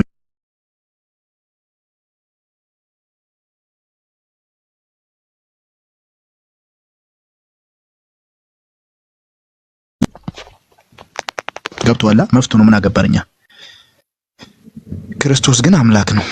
ኢሳ ማለት ግን ኢየሱስ ማለት አይደለም። ይሄን ትንሽ መነጽራችሁን አውልቃችሁ ትንሽ ጠረግ ብታደርጉ ይገባችኋል ብዬ አስባለሁ። ይሄንስ ይበቃል ብዬ አስባለሁ። ካወላለዱ ጀምሮ ኢሳና ጌታችን መድኃኒታችን ኢየሱስ ክርስቶስ አይገናኙም። እናንተ ጋር ያለ ቃል የሆነውን ጅብሪል ይዞ መጥቶ መንፈሱን በቀሚሷ በማጸኗ ነፋባት ነው የሚለው። እኛ ጋር ግን ያለችውና እኛ ጋር እመቤታችን ቅድስት ድንግል ማርያም የጸነሰችው ያ አካላዊ ቃል የዘላለማዊ ቃል በስጋ ተገለጠ ብለን ነው የምናምነው። እመቤታችን ጋር ሲመጣ እመቤታችን እነሆ ይደረግልኝ ነው ያለችው። እናንተ ጋር ግን ገና ሲታየው ጅብሪልን መርያም በቆንጆ ወንድ ነበር አለ የመጣባት። ደንግጣ ካላ ባንተ ተጠብቃለሁ እንዳትነከኝ ላይክ ሊደፍራት የመጣ ወንድ ነው መሰላትና ሁሉ ታሪካቸው ኤቭሪቲንግ አይገናኝም እና አታመሳስለው። እኔም ልናገር አሁን በቃም ሌላ ጊዜ በጨርስ በጣም ቆይቷል። ፎይ የሚረፍ አንድ ጥያቄ ካለ ጨርስ ነው እንጨርስ። ደክሞኛል። ያ ኦኬ አቤት ቀጥል ቶሎ በል። ኦኬ የኔ ጥያቄ ዮሐንስ ወንጌል ምዕራፍ 6 ቁጥር 7 ምን ማለት ፈልገው ነው? ኦኬ ስለተከተሉት እንደሚለው ነው። መረጥኳችሁ ይላል። እሺ አንዱም ዲያብሎስ ነው። እናንተ 12ቱን የመረጥኳችሁ ነው አይደለም? እኔ ከእናንተ አንዱ ዲያብሎስ ነኝ። እሺ ምንድነው እዚህ ላይ ጥያቄ? ዲያብሎስን መረጥኩ ለምን ይላል? ኦኬ ዲያብሎስ የተባለው ማን ነው? እሱ ይታወቃል። እሱ ይሁዳ ነው።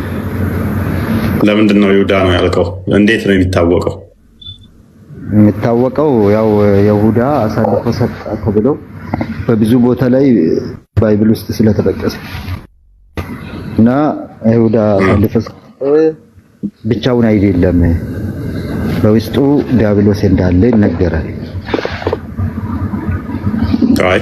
ቆይ አደባልቅ። ስለዚህ ይሁዳ መሆኑ ገብቶሃል።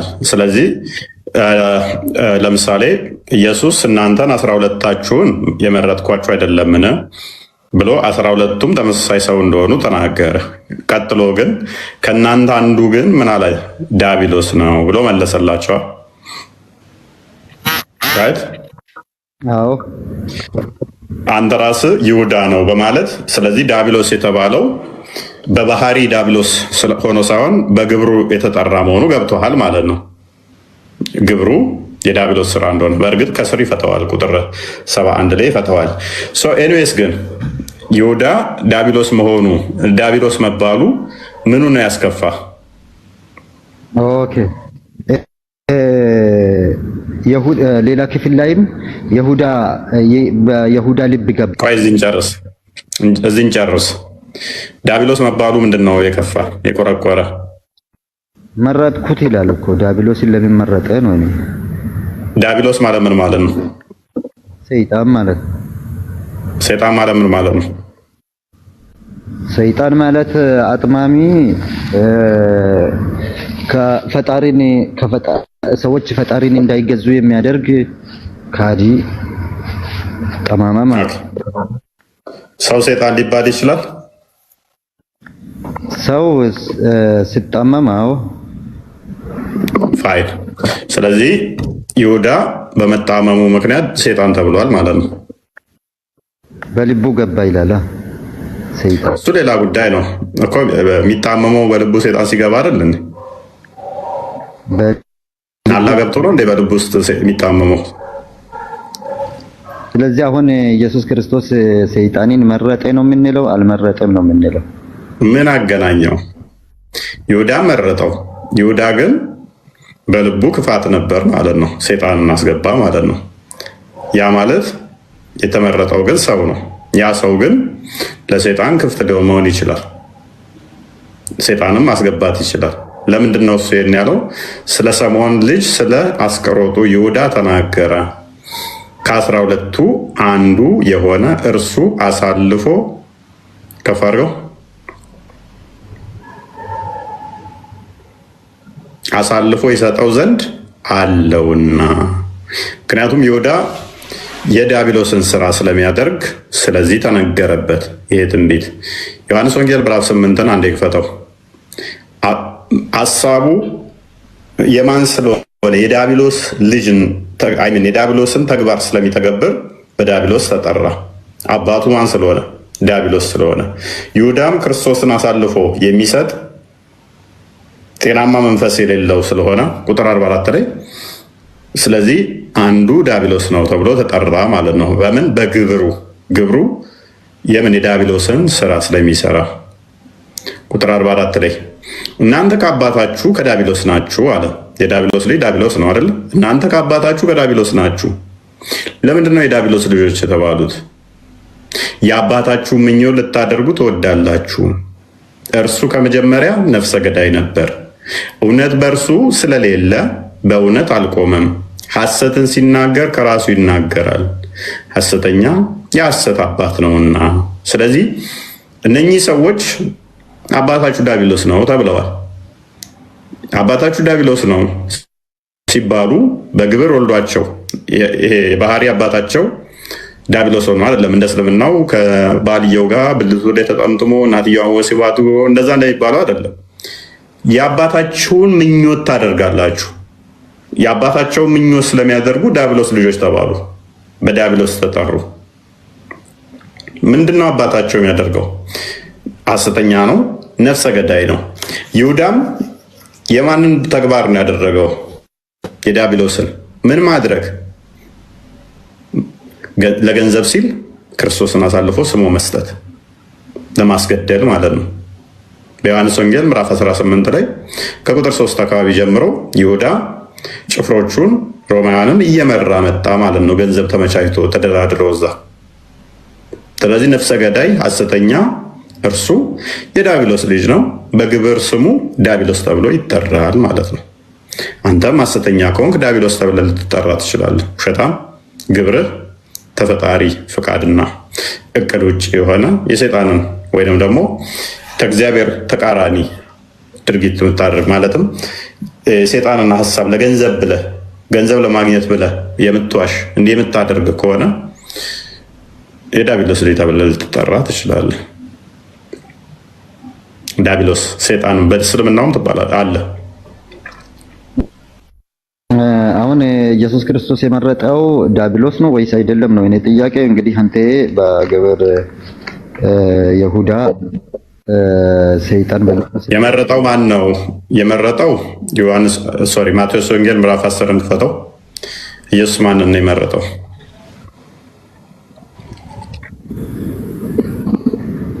ከ12 ዝቅ አድርገው ቁጥር 1 ላይ ኢየሱስ እንደዚህ ነው የመረጣቸው። በደንብ አስተውል። 12ቱን ደቀ መዛሙርቱን ወደ እርሱ ጠርቶ እንዲያወጧቸው፣ በደንብ አስተውል፣ እንዲያወጧቸው 12ቱ መረጠና እንዲያወጡ በርኩሳን መናፍስት ላይ ደዌያንን ሕሙማንንም ሁሉ እንዲፈውሱ ስልጣን ሰጣቸው። አጋንንትን እንኳን እንዲያወጡ ስልጣን ሰጥቷቸዋል። ቀደም አጋንንት ገብቶበታል እንደዚህ ሆኖበታል ምናምን እያልክ ስለነበረ ስልጣኑ ነበረው። ከ12ቱ አንዱ ዲያብሎስ የተባለው እንኳን አጋንንት እንዲያወጣ እርኩስ መንፈስ እንዲያወጣ ስልጣን አለው። በደንብ አስተውል፣ ስልጣኑ አለው። ያንን ስልጣን ግን መጠቀም አልፈለገም። ራሱን አሳልፎ ለሰይጣን ተገዥ ሆነ። ሰይጣንን መግዛት፣ ሰይጣንን ማውጣት፣ ሰይጣንን መርገጥ የሚችለው ይሄ ስልጣን የተሰጠው ለሰይጣን ተገዢ ሲሆን ምን ታደርገዋለህ? ክርስቶስ አስቀድሞ መርጧቸው ይህንን ስልጣን ሰጥቶታል። እሱ ነው 12ቱም ሐዋርያት ስም ይህ ነው። ከፍ አድርገው። የመጀመሪያው ጴጥሮስ የተባለው ስምዖን፣ ወንድሙ እንድርያስ፣ የዘብዴዎስ ልጅ የያዕቆብ ወንድም ዮሐንስ፣ ፊልጵስዩስ፣ በርተሎሜዎስ፣ ቶማስ፣ ቀራጩ ማቴዎስ፣ የእልፍዮስ ልጅ ያዕቆብ። ከፍ አድርግ። የእልፍዮስ ልጅ ያዕቆብ ምናምን እያለ እነዚህም ዝቅ አድርግ። ኦኬ። ቀናናዊም ስምዖን ደግሞም አሳልፎ የሰጠው የአስቆሮቱ ይሁዳ። እነኚህ ስልጣን የተሰጣቸው ደዌያንን እንዲፈውሱ፣ አጋንንት እንዲያወጡ ክርስቶስ የመረጣቸው ነበሩ። ይሁዳ ግን በኋላ ምን ሆነ? አሳልፎ የሚሰጠው ሆነ። በዚህም በግብር ስሙ የዲያብሎስ ልጅ ዲያብሎስ ተብሎ ተጠራ። እሱ ብቻ ሳይሆን ጴጥሮስም ማቴዎስ ወንጌል ላይ ለምሳሌ ተጠራ። አንተ ሴጣን እንቅፋት ሆነህብኛል ዞራል ብሎታል።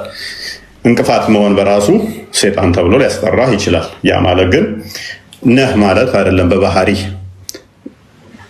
በግብር ግን እንደዛ ነህ ማለት ነው። ኤኒዌይስ ካሊድ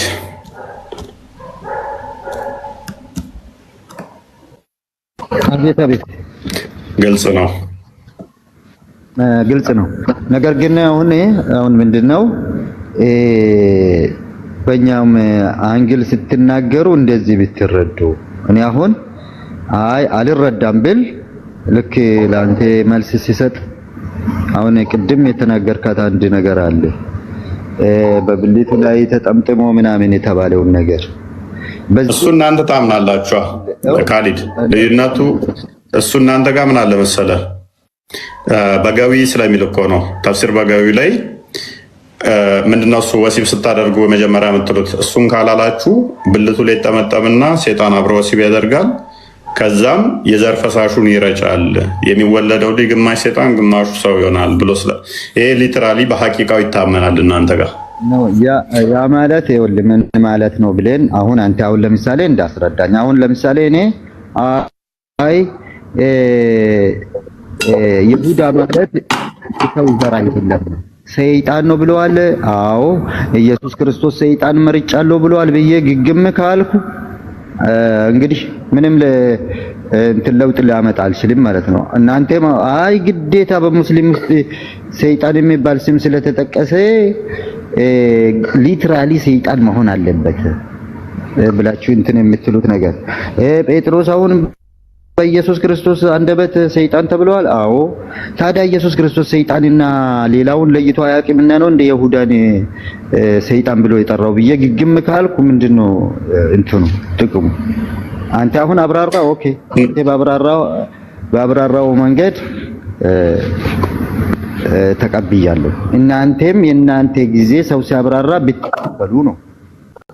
እሺ ችግር የለውም። በቃ እንገናኝ ነገር ለዛሬ ይብቃን አይመስልም? ደከመኝ። እኔም ከ3 ሰዓት በላይ ተቀመጥኩ። የዛሬው ከገባህ ነገ እንገናኝ።